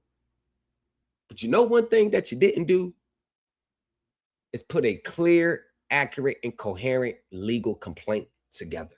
That's one thing you haven't done yet. You're rocking with the best. Once again, you may wish to review the following cases in which items similar to the ones sent to you have been rejected by the courts as frivolous. Verrier versus Bank of America, Santiago versus Century 21, Andrews versus Select Portfolio Service, McLaughlin versus City Mortgage. Why would that judge, that the legal department send that in? Why would they reference that why would they use the court to gauge whether that person knew what they was talking about or not? If court's not the standard, and this is from the legal department of PNC, a major bank, and their legal department used the court standard. See, I used the court standards to gauge whether I was right in credit acceptance, and you see what transpired shortly after I sent them my stuff. See, because this right here, all that ended up doing was getting their vehicle repossessed. That's all that did. That just got her see, this is the stuff that most people and look, hold on. That got the vehicle repossessed. This got the case thrown out. Y'all know the $1.7 million check. That got the case thrown out. So the question is, if you are knowing and you and your gurus have tried all that other stuff, what I'm saying, what is the big problem? What I'm saying, like, what else do you have to lose? At least I can show you, like, hold on, he may be on to something with this. I know a few people that got credit acceptance. They was willing to come snatch the vehicle out the garage. I was two payments I missed. They was ready to come take it. So what else? I'm just saying, like I'm just asking because I really like to know. I really like to know what else would people have to lose? You done tried everything else, and you know you have.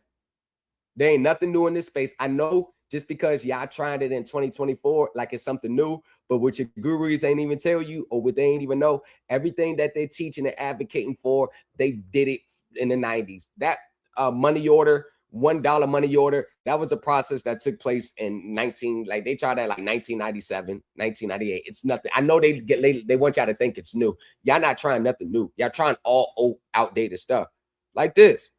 Like, do you really want to embarrass yourself like this? Do you letter of it? Like, at least you'll have a proper legal complaint. Do you want to just do that and put a stamp on there that has no applicability? Talking about a stamp duty tax that was only applicable for 1 year, 1933. It's not even it doesn't apply in consumer transactions. What I'm trying to say. Do you want to be mixed matching process and stuff? And that ain't nothing more than the desperation coming out.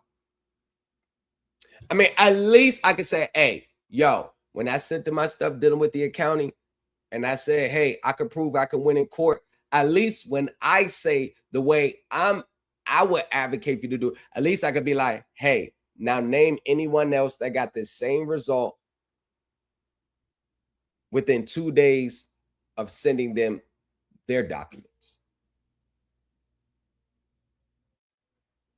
So at least you could at least he knows what he's talking about. It took him 48 hours to cease collection, took him off auto pay and all that in two days. That's all it took. And this is before I filed the lawsuit. They didn't do this in response to my lawsuit. This is before.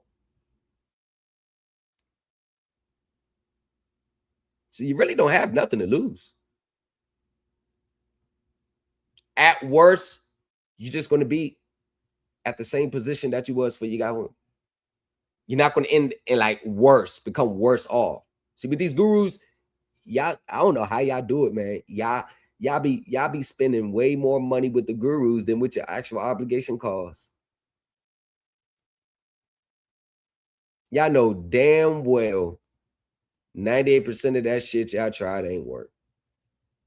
Y'all know it happened, but y'all stick around because y'all like the teacher. The teacher's hitting to your belief system. The problem with courts is what you believe is true has no bearing. All right, so let's get here for a second. All right, so let me show you the response. That's the question. That was the question. I mean, that was the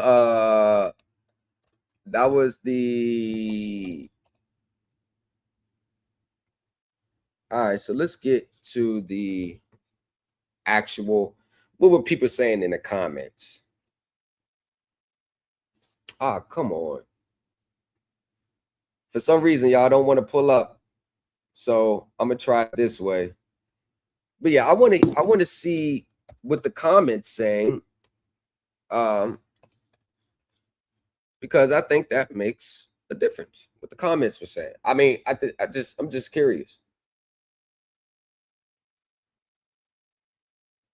It's not allowing us to pull up, y'all. So it's not allowing to pull up. But in any event, I'll get to the comments in a second. I'll get back to those comments in a second. But let's get to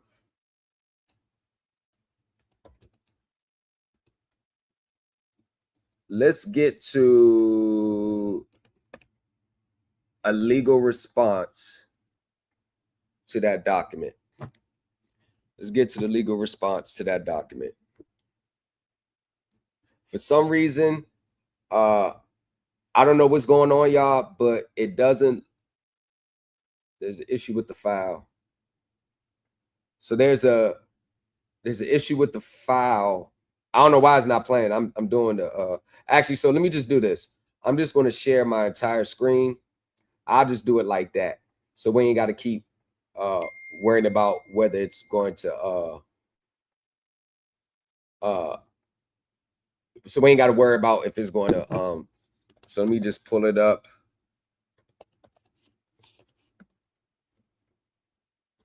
Let me just pull it up for y'all so we ain't got to. All right. So let me get back. Let me just share my screen. I'll just do that. Let me just share my screen. Share entire screen. Yep. Let me share my entire screen.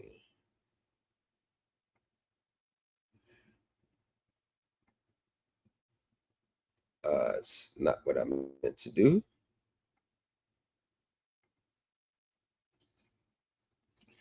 Okay. Professional rebuttal. Why her commentary misrepresents the legal and accounting framework. While Ms. Stone's posts attempt to simplify highly technical issues involving accounting, law, and financial regulation, they demonstrate a fundamental misunderstanding of how these fields actually interact under federal authority. Her analysis collapsed several distinct legal doctrines and mischaracterizes the functions of accounting standards and litigation. 1. There is case law and legal authority governing accounting. The assertion that there's no case law governing accounting is demonstrably false. Federal and appellate courts have repeatedly interpreted and enforced accounting standards, particularly those under, in connection with securities regulation, contractual misrepresentation, and tax compliance. See, these are not things. One second. See, these are not things that it's things that are easy that can be readily proven. Like, I don't know what she's talking about.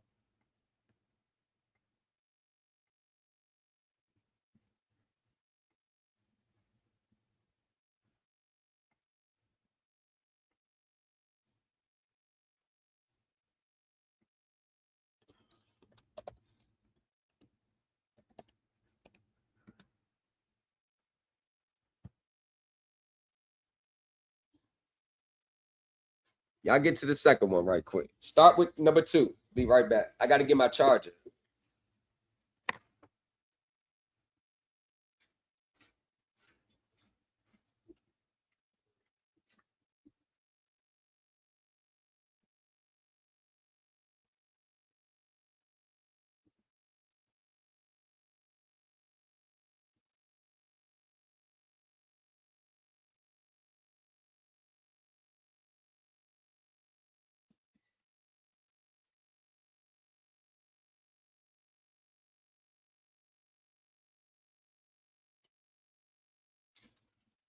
If I can only find my charger, might be dead.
We about to be back in action in a sec, but see, if you could just read that,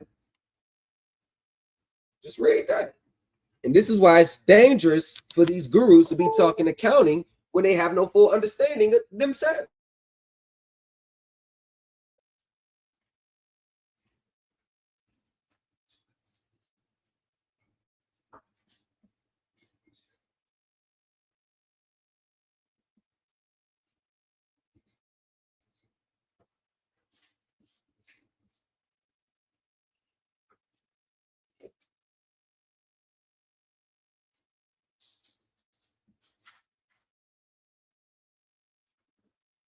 Yes, sir.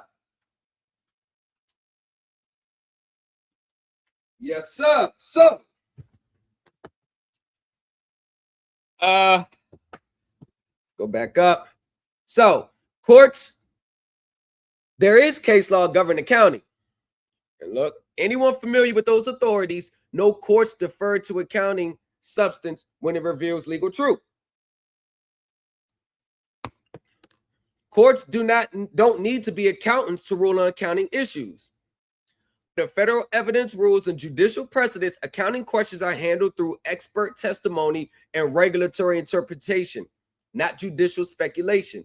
The idea that judges can't understand accounting ignores how thousands of federal cases, from audit negligence to securitization and transfer assets, are resolved each year under these standards. In practice, accounting defines economic reality, and the courts interpret that reality through law. See, these are a lot of different parts that you have to wedge in to bring up accounting. 3, statements suggesting that securitization proceeds should be applied to the principal balance misunderstand how risk transfer and revenue recognition operates. Under those, profits from securitizations belong to the transferring entity or trust investors, not consumers, unless, and that's the 1% right there. That unless is being the Supreme Elite Team University or anyone who has a mortgage, auto, credit card, or any type of legal estate. See that unless, yeah. So while securitization can expose companies to IRS or SEC liability, it does not automatically discharge or reduce a borrower's balance. Third-party beneficiary and equitable interest myths. Courts have long rejected the notion that consumers are undisclosed third-party beneficiaries to securitization and pooling and service agreements. That claim fails because the borrower is neither the intended nor directly benefited under those contracts. Legal and equitable interests arise only from contractual intent or fraud-based enrichment, not the mere existence of a trust or investor structure. Those distinctions are well established under contract, trust, and securities doctrine, easily confirmed by reviewing and standard federal case law on mortgage securitizations.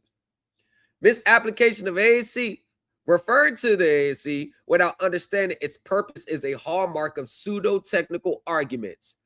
Blank governs the accounting of financial assets, not consumer compensation. It determines whether a company can remove from its balance sheets and recognize a sale based on whether it's transferred. Had nothing to do with, I'm citing this so I don't got to pay the debt. See how technical it gets? If CAC or any originator violates, the consequence is not that the borrower get paid, is that the company may face restatement, tax exposure, or SEC enforcement. That's it.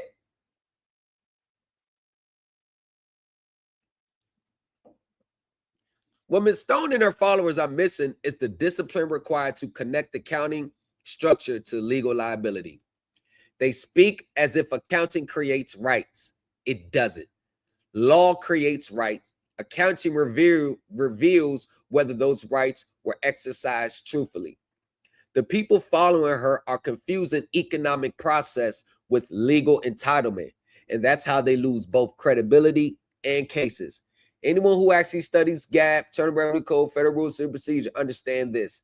Accounting governs representations. Yes. Law governs enforcement. Accounting governs representation. Law governs enforcement. That fact right there is why 98% of the people will no longer feel the need to know accounting now. Now they know, okay, just by me understanding accounting still doesn't give me a legal claim of right. The Stone's post misled by combining superficial terminology with no grasp of their legal meaning.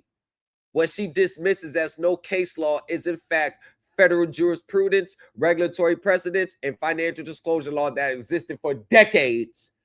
The gap isn't in the law, it's in her understanding of how the law integrates accounting. You can't just go cite accounting and think you're going to win. Oh, no. If that's the case, everybody be doing it. Right? Right? Right? If that's the case, everybody will be doing it. If that's the case, everybody will be doing it. If that's the case, everybody will be doing it. If that's the case, everybody will have an instance where credit acceptance or their finance company, their auto company had more than 30 days, damn near 30 days to respond, and they still haven't responded.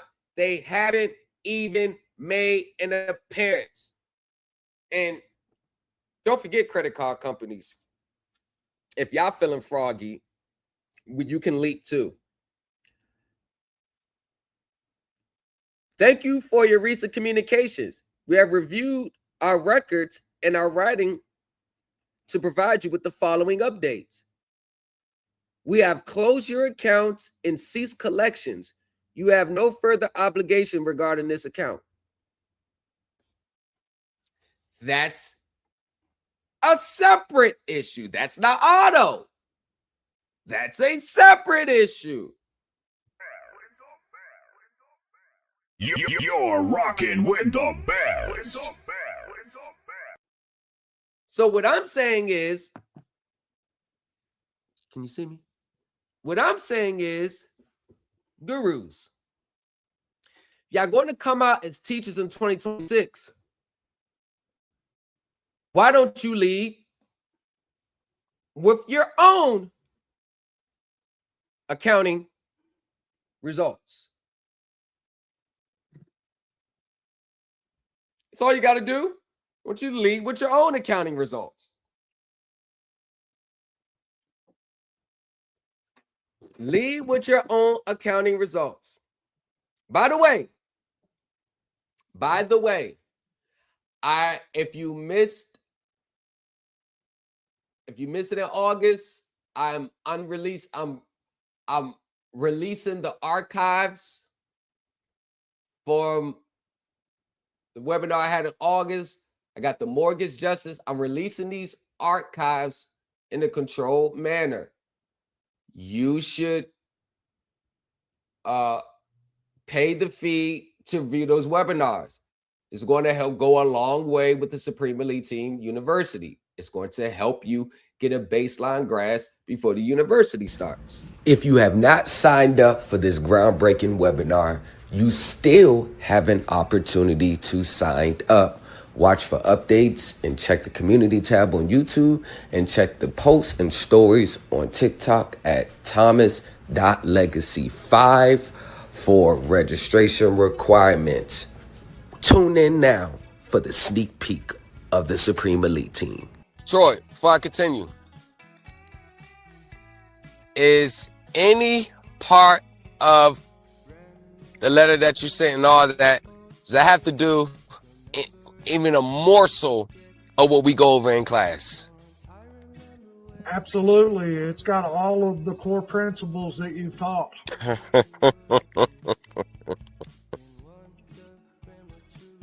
I attacked them in their private capacity as a private loan thing. And I followed it through and I showed them the amount that where my loan package is in and that it was 180 something million. Yep. I showed them that I put some bullet points together, showing them how it was not how when it went through that it violated all principles according to and that it was after the point that I signed the contract. Okay. And so they violated the contract and not having. I did it all. Yes. Yep. The main elements that we go over in class night in and night out. Troy, what do you think about this? Let me ask your opinion about making credit acceptance by that whistleblower complaint back from me. I absolutely would do it after reading your paperwork and all of that stuff and having discussions with you. Man, you've got them fish over a barrel. That'll be easier than hunting ducks in a barrel. You're in a barrel. And the thing about it is that I want to tell the class and whoever that's listening is that if you pay attention to the things that he teaches in this class and start taking notes, do your homework. Do your homework. You know, he can only lead a horse to water, but he can't make it drink. You have to drink yourself. Okay. And I've missed I've come down, I missed 85% of the classes and stuff, but I had the core things and the core principles down, and I read whatever he put out there. I throw it on my iPad and just start scrolling and reading. And Sorry, I ain't lead you around the wrong path yet, have I? No, not at all. And not only that, but I checked out with my securities attorney buddy, and he went over your brief, and he said, man, that's rock solid. He said, I could have done a better job myself. According to your conversation with your friend, the attorney, what we go over in group is right in line with the legal standards and the professionalism on how it has to look and what you need to know when you attack these people. The words that he used was, you're going about it standard operating procedures.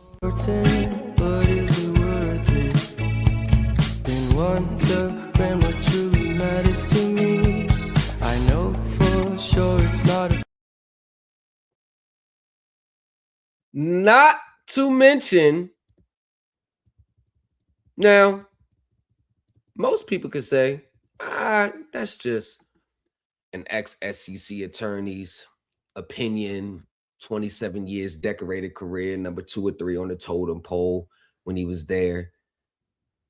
Obviously, he would know way more than I probably would ever think I could know.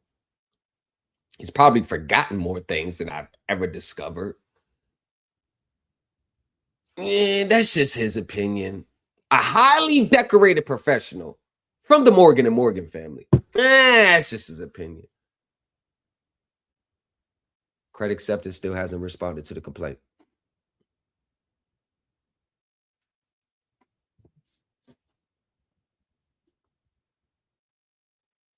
They haven't responded to the complaint. Hasn't even made an appearance. What? Do y'all know what happens? Well, let's just read what happens when you fail to answer the complaint within 21 days. Because I don't want to make it seem like I'm just misleading you or just speaking from what I believe is true. Let's just see what happens when you fail to answer a complaint. 21 days to respond. Let's just see what happens when you fail to answer the complaint within 21 days. What could happen? Now, let me just preface this. Them not responding to the complaint is a good legal strategy because they have multiple lawsuits going on at the same time.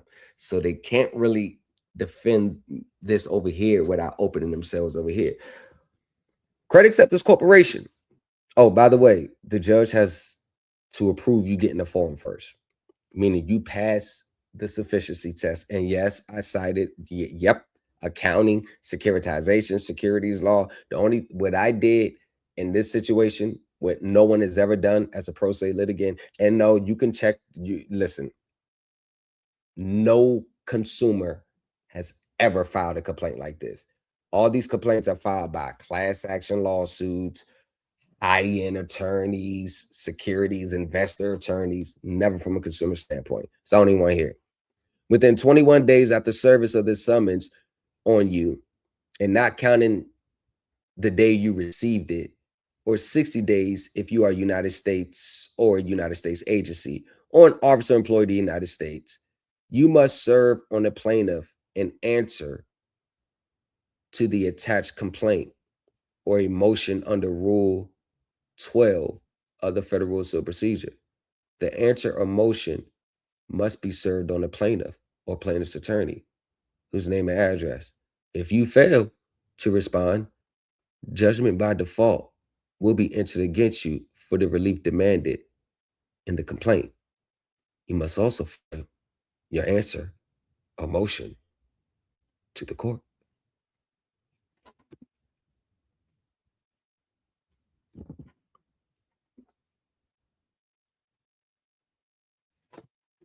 But I don't know what I'm talking about. I think this space with most people, since their mindsets is just so on getting out of a debt, like very consumer, like mindset, very, they're not thinking like a corporate attorney. Oh, no. Consumer, the ones who keeps them afloat. I think this space is more about bonding. Think about it. You got a lot of people with the same issues. Oh, they're corrupt. They're this. They did illegal this. So when you have a lot of people bonding together under those circumstances, I think for most people, it's kind of like, well, at least I'm not the only one. So I don't think they're actually looking for actual results and understanding, because before they came to this space, they already have a self-defeating mindset. So I think for most people that follow gurus, I think just the hope is good enough for them. I think they say certain buzzwords like, you're not going to have to pay anymore. Oh, this is going to discharge your debt. Oh, you don't owe for real. Oh, that was your credit they lent back to you in the beginning. Like, I think that's enough for people. My approach, if you look at it, less than 1% of pro se litigants ever even figure out anyway. And less than 2% of pro se consumers worldwide. So I started to realize, as of lately, I started to get an uptick in professionals that's reaching out to me. I'm starting to get an uptick. They got some sort of background in it. One of my clients is an attorney. You get what I'm saying? Like, I'm starting to get like those, like for the professional field. From the consumer standpoint, yeah, but it's not as many as I would say like last year. I noticed that the people are more like in the professional field. I find that to be it's like this. I kind of gauge like people's mindset, and it's like their mindset and their financial situation on who they're going to follow. It's like, damn, I only got 10,000 for this mortgage defense, but I got 150 for this mortgage package that I can send to them. Like the mindset is, shit, I'm gonna pay the 150 because that's all I got. See, the mindset is never, I'm making an investment in my understanding. So for the future, I already know what to do. It's always like, I value what I can afford. Prime example, a Rolls Royce is like a $500,000 car, especially the truck, the Cullinan. Just because we don't have 500,000 to spend on that vehicle right now doesn't mean the vehicle is not valuable. You get what I'm saying? It's still a Rolls Royce Cullinan. And those vehicles rarely ever depreciate. I mean, Rolls Royce, they only sell about 42,000 vehicles a year worldwide. But they still do millions of dollars. Because the people that go into Rolls Royce, there's no, well, can I get on a payment plan with you so I could be paying $13,000 a month for this? People that go into Rolls Royce, they pretty much know what it is, they got the money to pay. They either leasing it so they can stay updated with the versions, or they're going to buy it outright. I'm like the Rolls Royce of this space. Not everybody can afford it, but the ones that do, they know exactly what they're getting. They know exactly what they're looking for. They know, they see it. Okay, they know that's the missing link. Versus like these other gurus, they're like Toyotas, Subarus. They like, some people like their mindset, I just need someone to tell me how to think, tell me what to say, tell me what to do, tell me when to use the bathroom, tell me when to go to sleep, tell me when to wake up. Hell, I have so little confidence in my ability to figure this out. I actually need a step-by-step template to do it for me. See, that mindset, I don't ever see it like coming over to this side, because accountability is enforced. The technicalities of what we go over is like, to be honest with you, a lot of people know that I'm out of their league. Like, it's just, hold on, I can't even wrap my brain around it. And the sad reality is, because people, they go from teacher to teacher, but although they changing teachers and they're changing documents and they're changing their words or they're changing the script, you know, one thing that never changes is their mindset. One thing I noticed, their mindsets rarely ever change. So when you're trying to navigate in a highly complex system as what we have in the United States, but you still have that consumer doomy, gloomy like mindset, and you don't look at any of this as an investment versus you're just paying for an outcome, because that's all what you really are. You're not paying for anyone to represent you accurately, help make sure your documents on point, make sure your responses and your legal complaints are accurate. No, you're paying for an outcome. Any attorney knows that they can never guarantee you an outcome. It's against their ethics. But some mindsets of consumers, they actually think they're paying for an outcome. And that's something that you can never directly pay for. So once again, it goes back to their mindset. Many people are moving around in these spaces today with the unrealistic mindset of what this system is about. And the part that makes it even more alarming on my end is they knew exactly what this system was about before they got to these spaces. They knew before they came to these spaces or became woke and aware. I call it became infected with the sovereign citizen bug. They never attempted to create a check on a non-existent account and make that payable to the U.S. Treasury and actually think that the Treasury is going to wire funds. Like, they would have never thought that ever in their life. But now that you got bit by the sovereign citizen bug, you get bit by the bug. Now all that is now feasible to them. It's feasible. Once they remove themselves from the sovereign citizen space, when they go back to normal reality, they now think they'll know it's not feasible. So that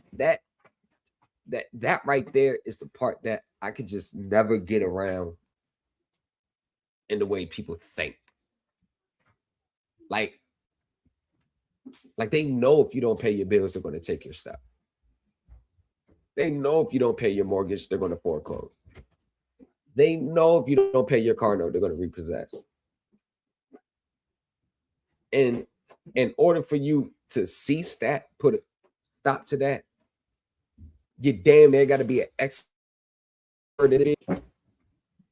They will roll the dice by paying $150, $200 for a already put together template that's so generic that everybody with multiple different situations are going to send the same document in, and even their situation may not even be reflective of the document. And these are the same things these finance companies are getting daily. So they're already going to know it's a put together script when they read it. And then they start citing things that has nothing to do with their legal obligation. They start citing the Federal Reserve and the March 9, 1933 and HJR 192, and they'll send a tax form into it. Like, they know these things are never what they were authorized to send in as a payment from the beginning. But they think that they can unilaterally change the terms of payment on a contract and play the semantics game with legal tender and discharge of a tender and offer.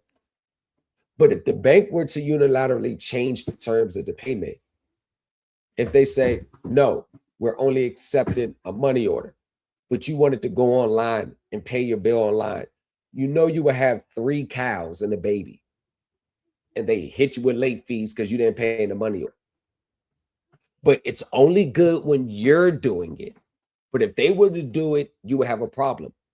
People are not getting success in these spaces because people are not even real with their own selves. The lack of self-awareness that people have in life general, and then you bring all those human traits that keeps us all in the same position, and then all you do, you just hear that someone said this is something for you. You don't have to pay for this. And you just come and just bam. I truly believe that being successful with this stuff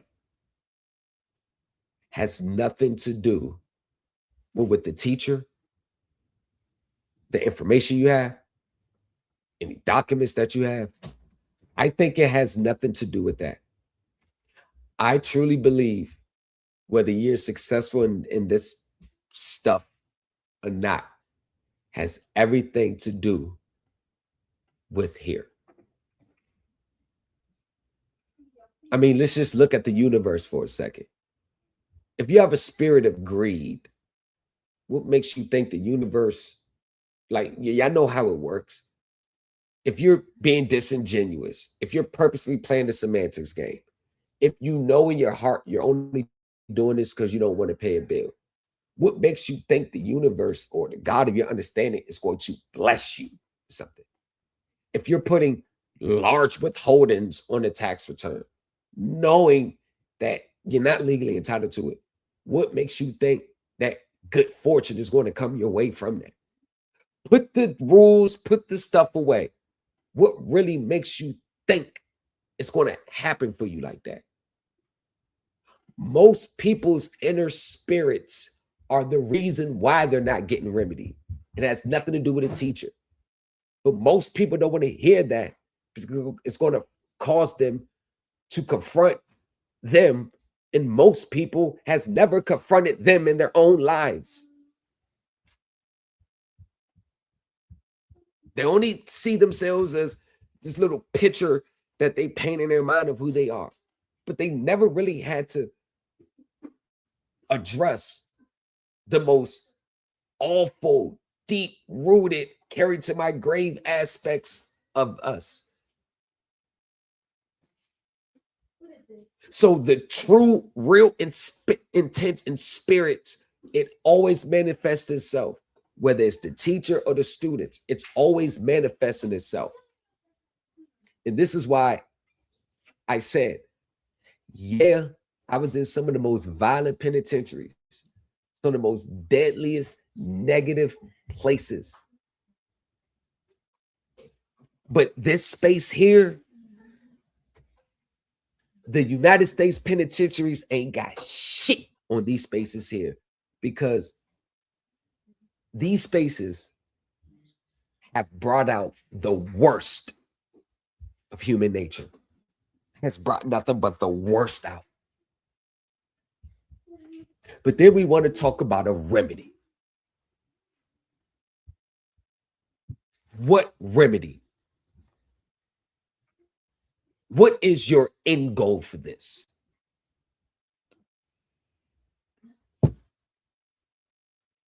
I question you to make it more than about paying a bill. Because once you have understanding, you not paying a bill, that just comes with the territory. Hell, it's going to happen even when you're not even looking for it to happen. It's going to happen when you're not even thinking about it. I didn't know that was going to happen.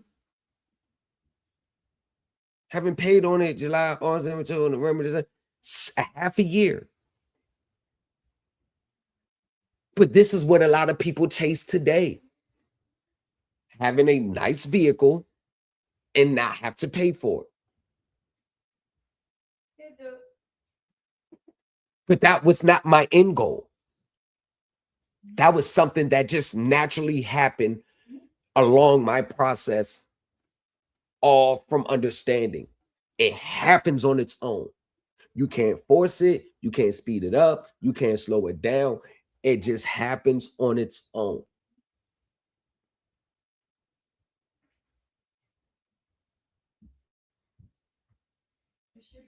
Some people would be better off. Some people would be better off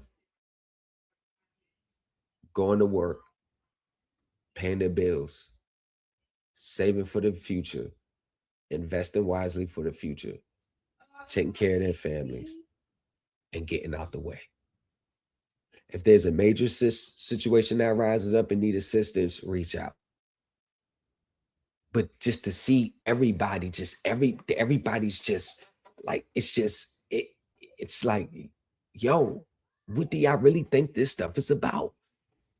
And it's not just a few hundred, it's just thousands and thousands and thousands of people all expecting the same outcomes at the same time. Even if I had that power to do that, we wouldn't have a system as we know it today. The system is not designed for everyone to win at the same time.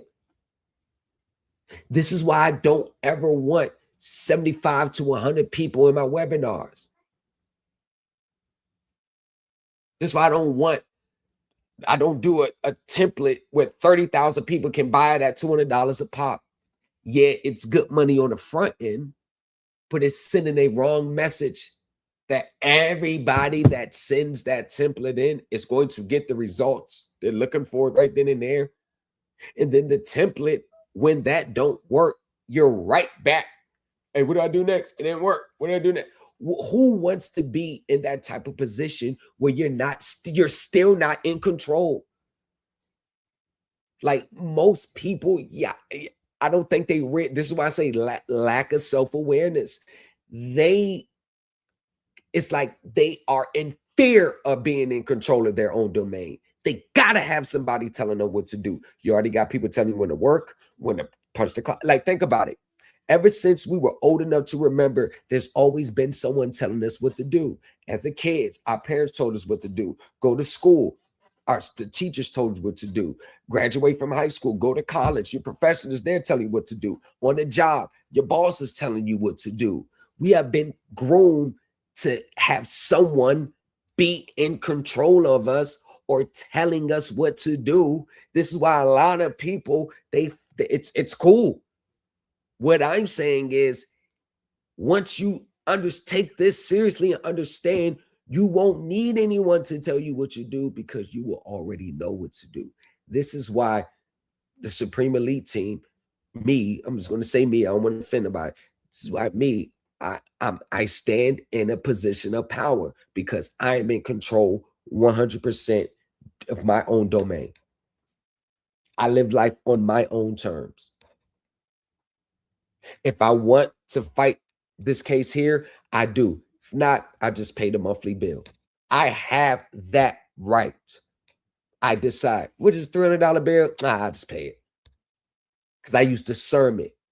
I know this ain't just every single bill, set off every single bill. And that's the thing. People will abuse this. They're just like they abuse everything. I told you, this stuff brings out the worst in human nature. And all it took was money to be involved. That's all it takes. And the real people are going to come out in drones. $1.7 million house. Did she need a $1.7 million house? That woman didn't need a $1.7 million house. Has she been living in a 1.7 million, living that lifestyle? No. But all because someone said that this is free and it's yours and it's a bottomless pit. Let me get a $1.7 million house. The wants of people in these spaces never matches their daily aspirations. They don't even move in real life like they want a $1.7 million home. And this is why these spaces are so dangerous, because basically it's telling you, you don't have to put the work in. You don't have to work hard for the things you want. You don't have to work smart for the things you want. You don't have to put the time in. You don't have to sacrifice, because it's all there waiting for you if you just follow this script. Oh, no. You follow this script. Now, forget both of them. I got something better. You're going to follow this script. And the reality, that pot of gold at the end of the rainbow never existed from the beginning.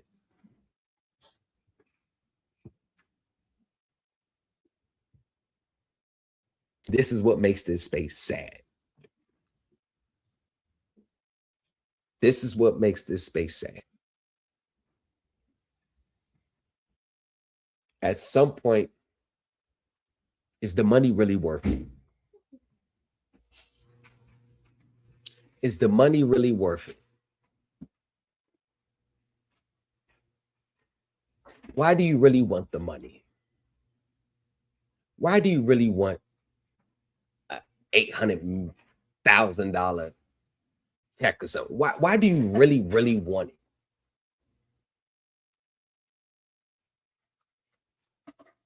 I hear the cliches, generational wealth. Generational wealth is never anything that you and I, the ones who are starting to create it, it's never going to be anything you're going to see through fruition in your lifetime.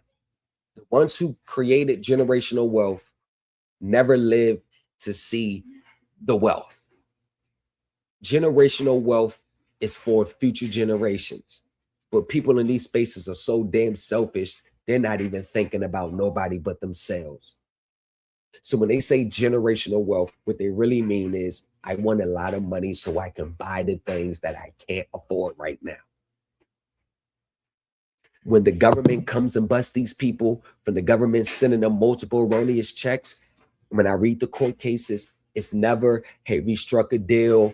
We're going to seize like $2.5 million of their business that they started with it, hit them with $1 million fine. They're going to pay us back and good. You know what it is? They got locked just a truck with this. or they purchase a trailer with this. It's not about generational wealth, because everyone that gets those checks from the IRS or whatever, it's never used for any other reason but to be a bigger consumer. You're rocking with the best.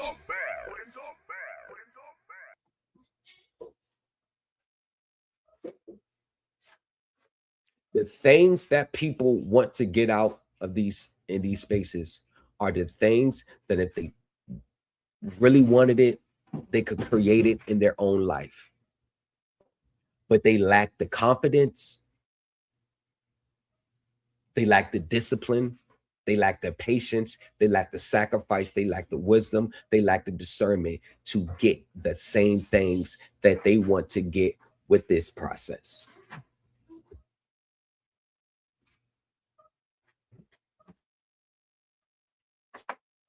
And it's only the mindsets of people in vulnerable situations who falls subject to this stuff. I never see people with business owners, sophisticated investors, nowhere near these spaces. But we sit here and we lie to ourselves every day that we're here for a righteous reason, when they're only here to satisfy our inner greed. It's the only reason why you're here.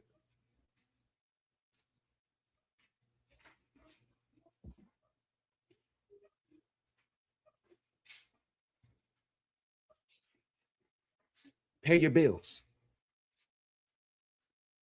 Pay your bills. There's nothing wrong with paying your bills. You're rocking with the best. There's nothing wrong with paying your bills. Because if you really knew and you really understood, that's all coming back to you on the back end. 16 months of investigation with credit acceptance, I paid my bill. And the only reason when I stopped my bill, because I knew from a now legal standpoint that I am no longer entitled to the payment that's based on that contract. And not only am I not entitled, I can prove it in court.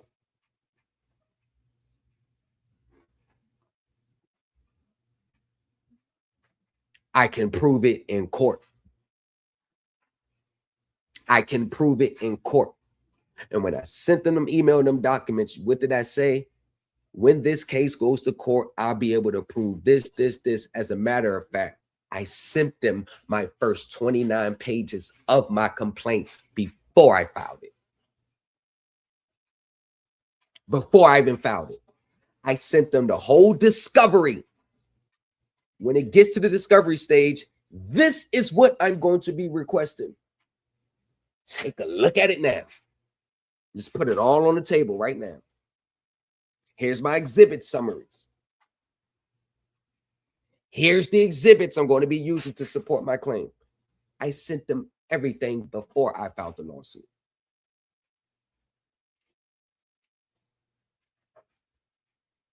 You know what I told them? I said, you know what? I will drop the suit. I will drop the suit. Because to be honest with you, credit acceptance, I'm not really after y'all. Y'all just an end to a means. I'm not really after y'all.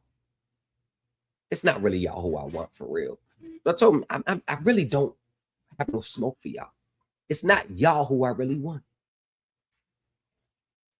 But I know I got to get through you if I can get to who I really want. I said, I will drop this suit. I don't even want to refund them nothing. All I want you is to say I'm right. I will drop the suit. Because I know that's something that they never will admit. They never admit wrongdoing. They just settle quietly. They'll never admit wrong. All I want to do is just say I was right on this one. On my claims. Just tell me I'm right. I will drop the suit. release you from the contract and just say I'm right. And I would drop the suit. No monetary damages. Y'all can keep it. Because y'all saying I'm right is worth way more than money. Because I have a plan for everything I'm doing. I'm never doing anything just because it's just something to do.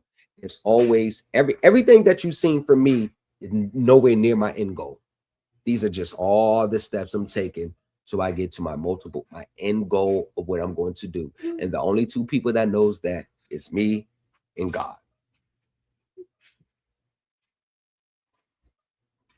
And these are the necessary steps that I have to take to get to my ultimate end goal.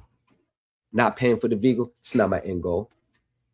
I was paying consistently. Could have paid it all off last year. It wasn't about nothing with credit acceptance about payment. Remember, this last payment that you seen, I called them and said, as a last act of good faith, I'm not going to pay the full. I'm going to make a partial payment. This was over the phone. Actually, I was still on vacation when I did this. This was a last act of good faith. Like I got y'all. I legally don't owe. I'm going to be able to prove I legally owe. But I'm just going to show you as a last act of good faith on my end. I'm not going to pay the full, but I'm going to give you half. And I legally didn't have to give them that, and I still would have filed the suit.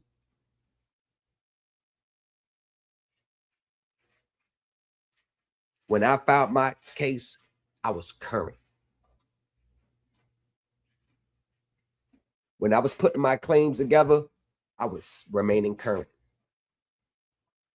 Because one of the biggest things that the courts and they like to do is try to spin the narrative like you're only doing this because you're behind. Because they'll ask, well, why didn't you bring this up 2 years ago? Why didn't you bring this up when you made this payment? And the answer can't be, well, I didn't know it at the time. I wasn't aware. In many cases, it's not going to fly.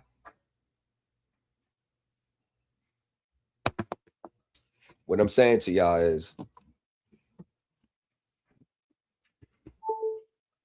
this what you're here for, or whatever the reason why you're here, whatever reason why you are here, I just want to say that I don't think people truly understand why they're here.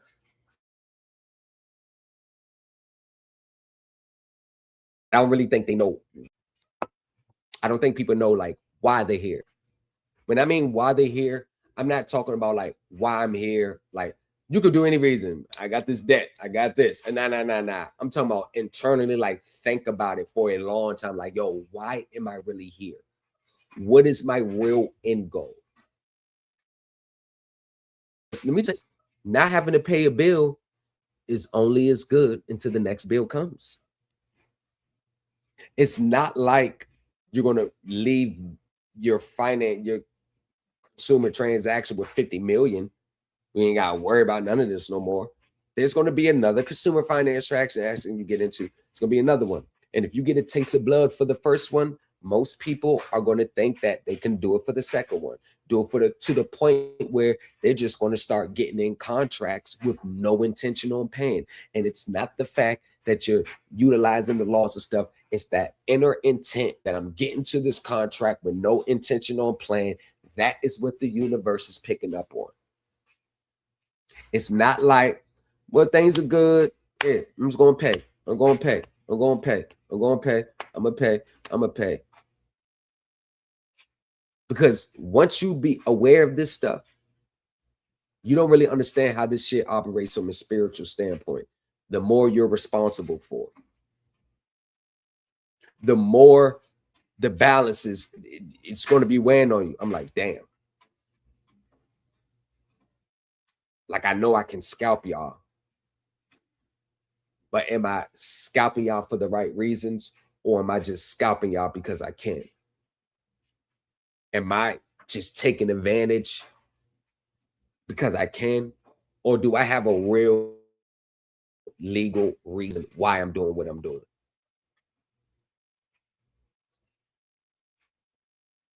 It's a lot to balance. And this is why everybody is not a teacher. They're not equipped. They're not, because they're teaching people they're teaching people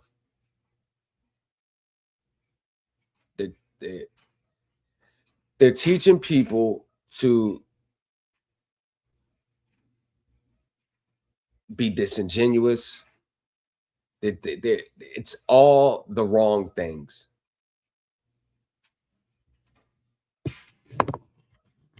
Life happens. Life happens. Life happens. Life happens. And, you know, sometimes you got to take things where they're at. Sometimes you got to take it where it's at. I know there's a lot of people that reach out to me because, oh, I need immediate help. And I get the paranoia. Is because you get what I'm saying? Like you're trying to save your assets. You're trying to save what a lot of people work hard for. And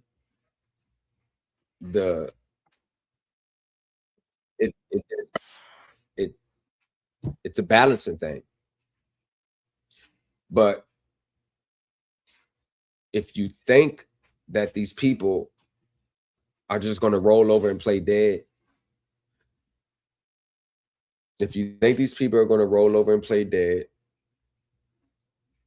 I think that you're looking at this from the wrong angle. Prime example. Let me give you an example of people coming in this for all the wrong reasons and not for the reasons that I would say they should.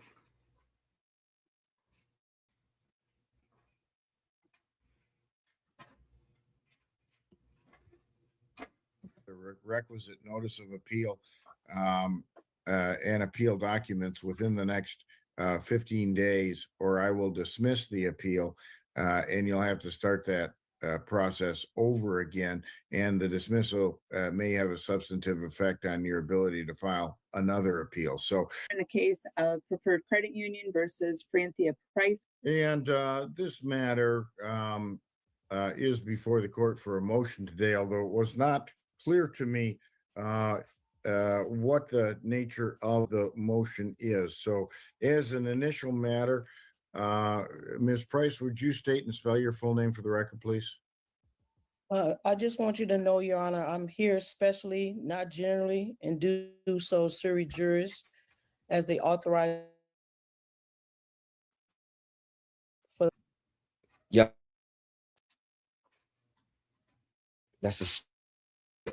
It's a script. She doesn't know what sui juris really means. That's what I'm saying. Like they teach you just to learn scripts.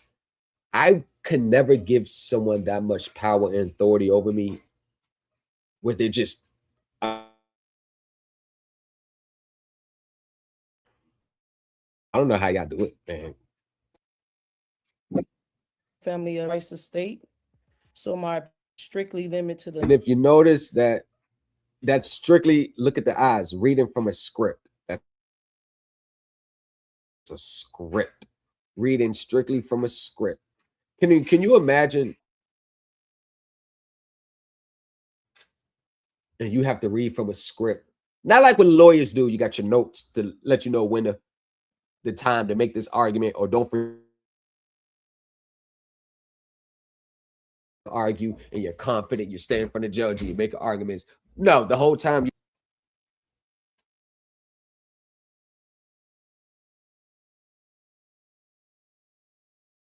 and it does not grant any joinder, any waiver of rights or implied legal disability or so with any bar guild. This is fair use. And notice how she used the term bar guild. She doesn't even know what it means, and it doesn't apply in the United States.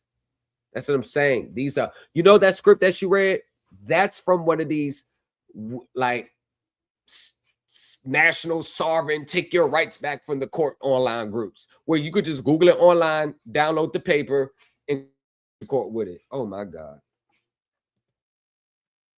Like that's what. Well, I get it, Ms. Price. However, I can tell you that I'm a general jurisdiction court. I operate under the United States Constitution and the Michigan Constitution, and those are the only things that give me jurisdiction to act or make decisions. So if you want me to decide anything in your case, you're going to have to be within the jurisdiction of my court. So and we don't have to hammer at this time, but I think about it. The court doesn't have jurisdiction. So if the court doesn't have jurisdiction, how can the court grant you any relief that you seek if they don't have? See, they don't even think that far. Clip that. I do need you to state and spell your name. Franthea, Franthea. All right. Last name Price, Price. I am. Very good. And Mr. Bakikuo, would you place your appearance on the record, please? Thank you, Your Honor. May it please the court. Stephen Buquicchio, Buquicchio, P number 62076, on behalf of the plaintiff for credit union. Very good. And Mr. Buquicchio, this is not your motion. This is Ms. Price's motion. Bit confused.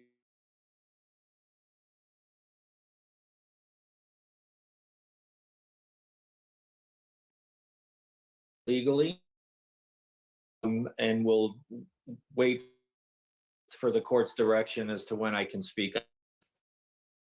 Oh, let me go back to Ms. Price, because it's her that initiated Price in a legal sense. Request that the court take judicial notice pursuant to MRE 201.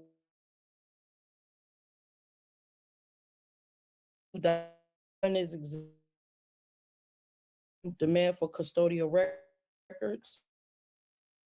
And number 2, supplemental notice of clarification regarding the constructive subpoena. These materials, Your Honor, are supported by the Federal Reserve operating.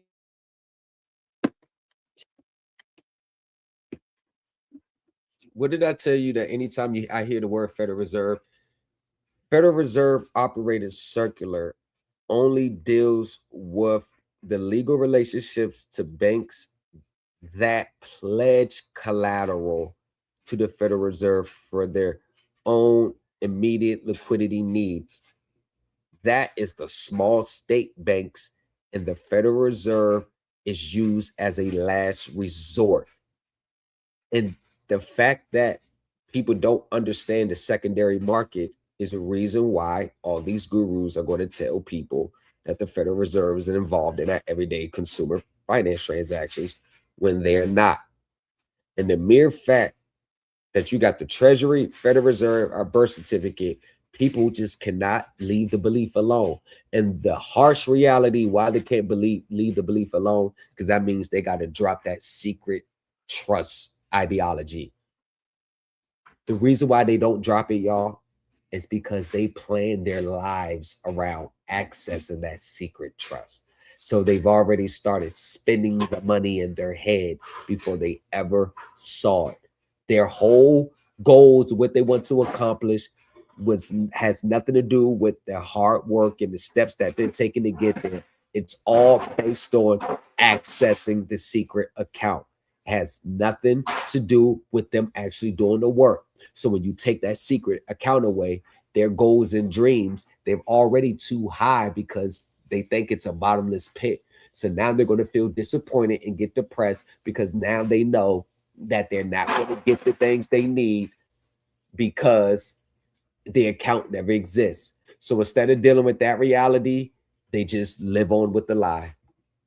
10, Appendix 3, UCC Article 8, subsections 8, 102A, 14, and 15, 12 CFR, subsections 225 and 31 CFR, subsection 203, which Let collectively... me just pause you just a minute, Ms. Price. The one thing I recognized of everything you said there was the Michigan Rules of Evidence and the term subpoena deuces take 'em, meaning you're directing a discovery subpoena. Is that directed at Preferred Credit Union? Like, she don't even know what the word she's citing.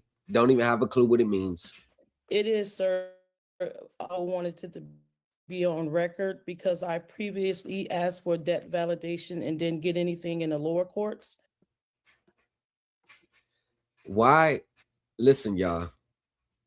With these debt validation letters, what are you really asking them to validate? The blue wet ink signature? Is that my name, or is that the all caps? What are they supposed to be validating based on y'all understanding? What is a debt validation letter? You know what? Y'all just figure it out on your own. I ain't about to keep telling you shit. So, Okay. Your Honor, may I respond? Yeah, go ahead, Mr. Mercutio. A couple things, Your Honor. There's a lot to unpack there. Number one, we have a judgment in this case. So any attempt for discovery is outside, respectfully, the jurisdiction of this court at this point. I suspect what Ms. Price or the estate of Ms. Price or the Franthea Price family of Price estate is seeking to do here, Your Honor, is undo the judgment that was legally entered in the lower court case. So I would just say, Your Honor, what she's asking for is irrelevant and outside the bounds of what this court can do. And if she would have reached out to me, I would have told her the same thing. You cannot go on appeal trying to relitigate the case that was already decided and a final entry of judgment. See, this is called rules and knowing procedure. No, what most people want me to do is lie to them and tell them everything's gonna be pie in the sky. The case is over as far as the district court is concerned. I can get into the argument as to the debt validation. I did produce with our response a motion for summary disposition there that did provide for the debt validation notice. Once again, what is the number one thing that I say? When most pro se consumers, litigants respond to the complaint, their complaints are so devoid of any legal merit that the other side automatically files for a motion for summary judgment. Remember when I said that? They're always going to file. With my clients, they don't even attempt a summary judgment motion. Ms. Price continues to mislead the lower court that a debt validation was not given. It was in fact given. This is a simple credit card case, and she is trying to use far-flung, I can't even characterize what these arguments are, Your Honor. I want to be respectful of Ms. Price's ability to defend this in pro per, but I object, sir. Because your arguments are from a belief in a sovereign theory that has no legal basis in a courtroom. None of their arguments ever sounds coherent. It's just a bunch of Latin words thrown together like it belongs in a legal document. But when you break down its substance, they're saying nothing. Her whole introductory diatribe was basically saying, I'm coming here in my own right. Using all those Latin phrases, none of that means nothing. I'm not in pro per, I'm sui juris, thank you. That in my own right, aka pro se defendant. I mean, come on. You could have just said I'm appearing pro se. It means the same thing. okay, whatever that means, Your Honor, Right. I This is making a $12,000 credit card case so much more for my client, and Ms. Price, pursuant to the agreement, is responsible for those attorney fees. And I know there's a fine line between allowing a defendant improper or sui juris or whatever the name she's calling it, but this is just abuse of the process, Your Honor. She is alleging things that have no legal bearing whatsoever. She's asserting UCC, bill of cost, bill of ladings, bill of exchange, foreign bill of exchange. None of that has anything to do with a consumer credit card debt. But this is what they teach you in these spaces. Just bill of exchange act, foreign bill of exchange, bill of lading. A lot of that stuff she's talking about deals with international shipments of goods. Like, don't even know what the words mean. Just because it's in the script, they're just going to make fools out of themselves. Your Honor, I don't even know what this means, to be quite honest. And I've been doing this for over 25 years. Let me just pause you for a minute, Mr. Grieco. Something I did see that I did recognize as I paged through the file was the affidavit of a transcript of the lower court record, which is normally produced in a case that comes before me on appeal of the district court decision. Are you aware of a notice of appeal filed? I am not aware of that, Your Honor. I suspect what was done here, Your Honor, was in the lower court. The judge indicated to Ms. Price that she's ruling in favor of preferred, and she was welcome to appeal that. And I suspect this is her attempt to appeal that. And to the extent Your Honor is ready to rule on her appeal and either, overturn the lower court's decision on the judgment or some other ruling here, I'm going to proceed as though she is seeking to undo the judgment that was entered against her. That's all I can surmise by this, Your Honor. Yeah, if I may speak. Yep, go ahead, Ms. Price. I believe the opposing counsel has stated he has not received an appeal. I have sent that, all the information you received. He's received that. I have the record that the hard copy receipt from the post office. I sent this certified mail. So I do have the receipts of all of those things. Whatever you have, his office received it as well. I do have the proof of service and all that. The fact of the matter that he continues to mischaracterize this as solely a simple credit card debt that I'm trying to avoid, that is simply a mischaracterization of what I'm attempting to do, as it's unsupported on the record that I've attempted through builders. The problem with the lawyer's assertion, which rings true, is did you have the credit card? Did you fill out the application? Did you make payment on the credit card? You know you made payment on the credit card. You know what happens when you don't pay your credit card bills. So what is there to, what are you trying to do? And that's the difference between us making legal arguments, regardless of that $12,000 credit card, versus what 99% of people out here do. I know how to legally offset. The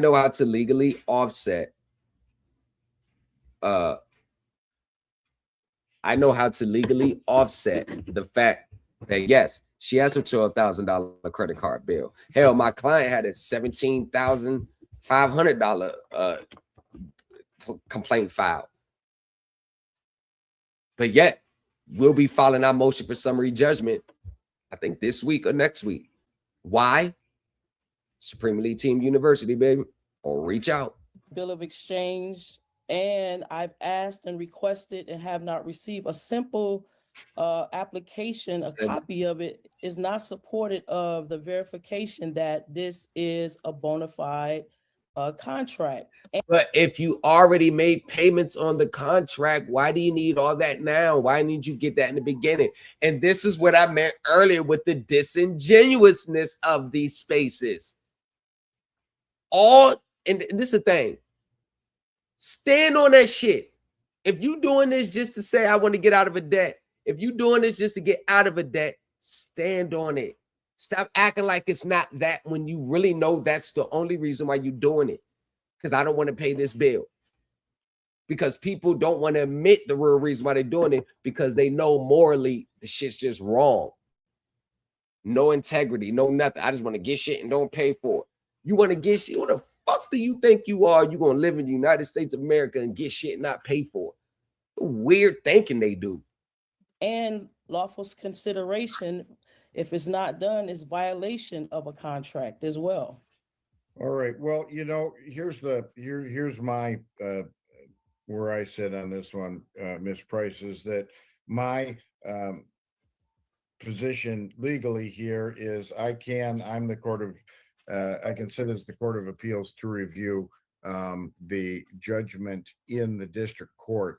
And what I appear to have in front of me here is a partial appeal in that I do have the record, at least at what looks like to me, it's not a full record. It's just a transcript of the summary judgment hearing at the in the district court in Kentwood. Normally, when I get the record from them, it has a whole bunch of other documents that explain, in a nutshell, how that case was reduced to judgment. And I don't have that, so I don't appear to have an entire record. And what I don't have from you specifically is a document called a notice of appeal that tells me that you're appealing a final judgment and that you want me to review that.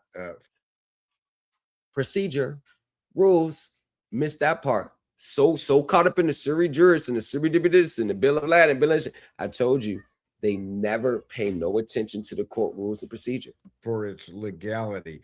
I can tell you, because it is on appeal, it follows the appellate rules of the Michigan court rules, and they are, for lack of a better term, more intricate and harder to follow than the general court rules or the court rules for proceeding in the district court. And this is why people want to neglect them. Hard to understand, hard to follow. Or in the circuit court, there are a lot more hoops. In a nutshell, she lost her case. I got to go. I got to get ready, get the girls ready for school, chill with the wife, chill with the family. Tomorrow, Supreme League team, we back in the building. We have class tomorrow night. We got court filings coming all this month. We got responses. We got mortgages. We got orders. We got credit cards. I got to get with my professional team. Got some word back from the top professionals in this stuff. So I'm about to get some more insight and some more detail what's going on. About to hop on this phone call. Hey, listen, y'all. Hey, all I can say is 2025. I guess. Yeah, I guess. Do the best. Figure out the best way you can, I guess. This lawsuit against Credit Acceptance Corporation isn't just about one contract.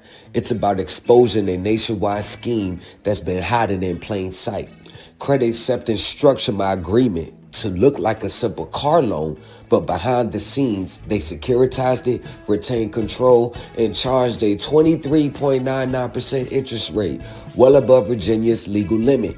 That's not just deceptive, it's unlawful, and they're doing that in every state they operate in.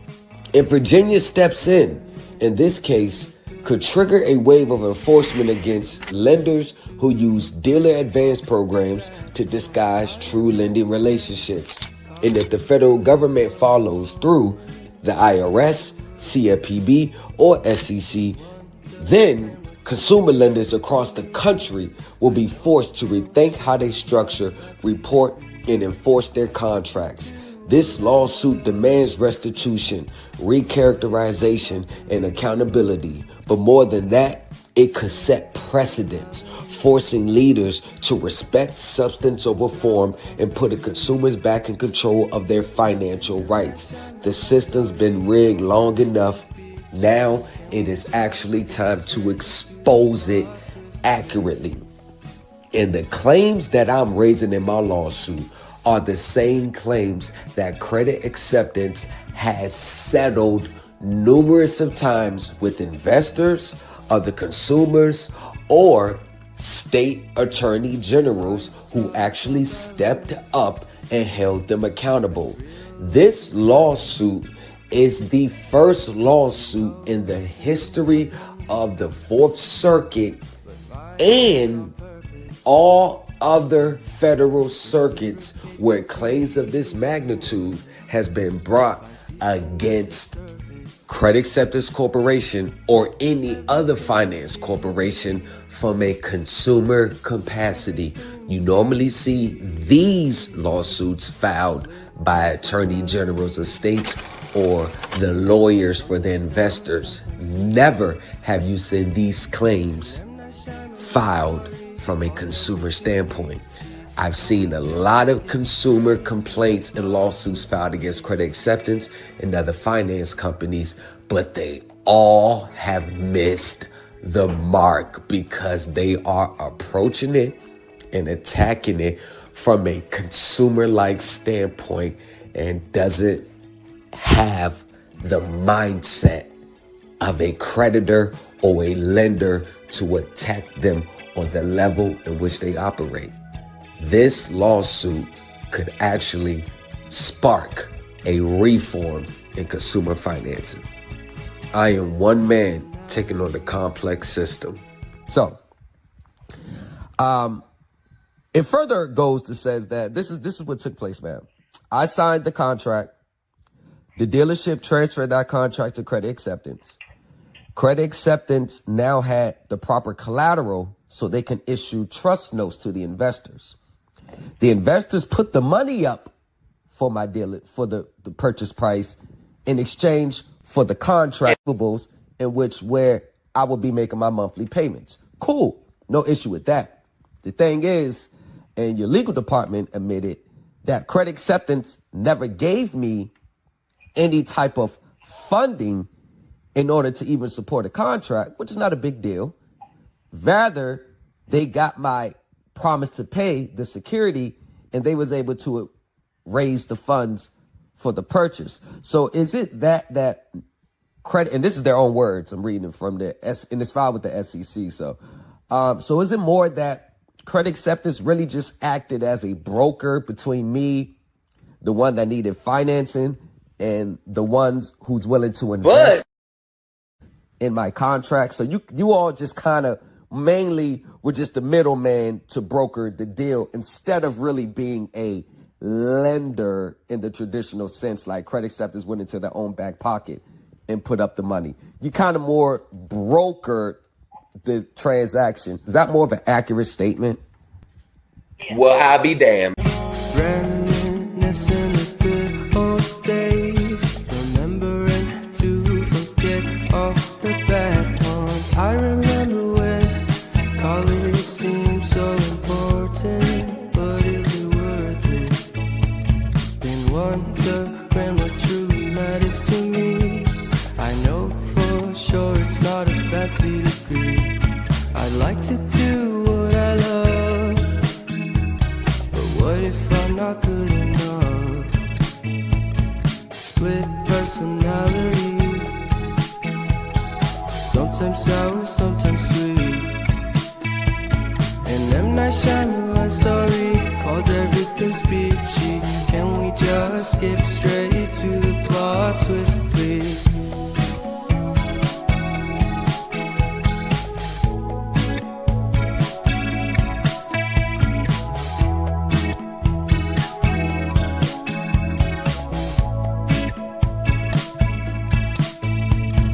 Life's all about balance.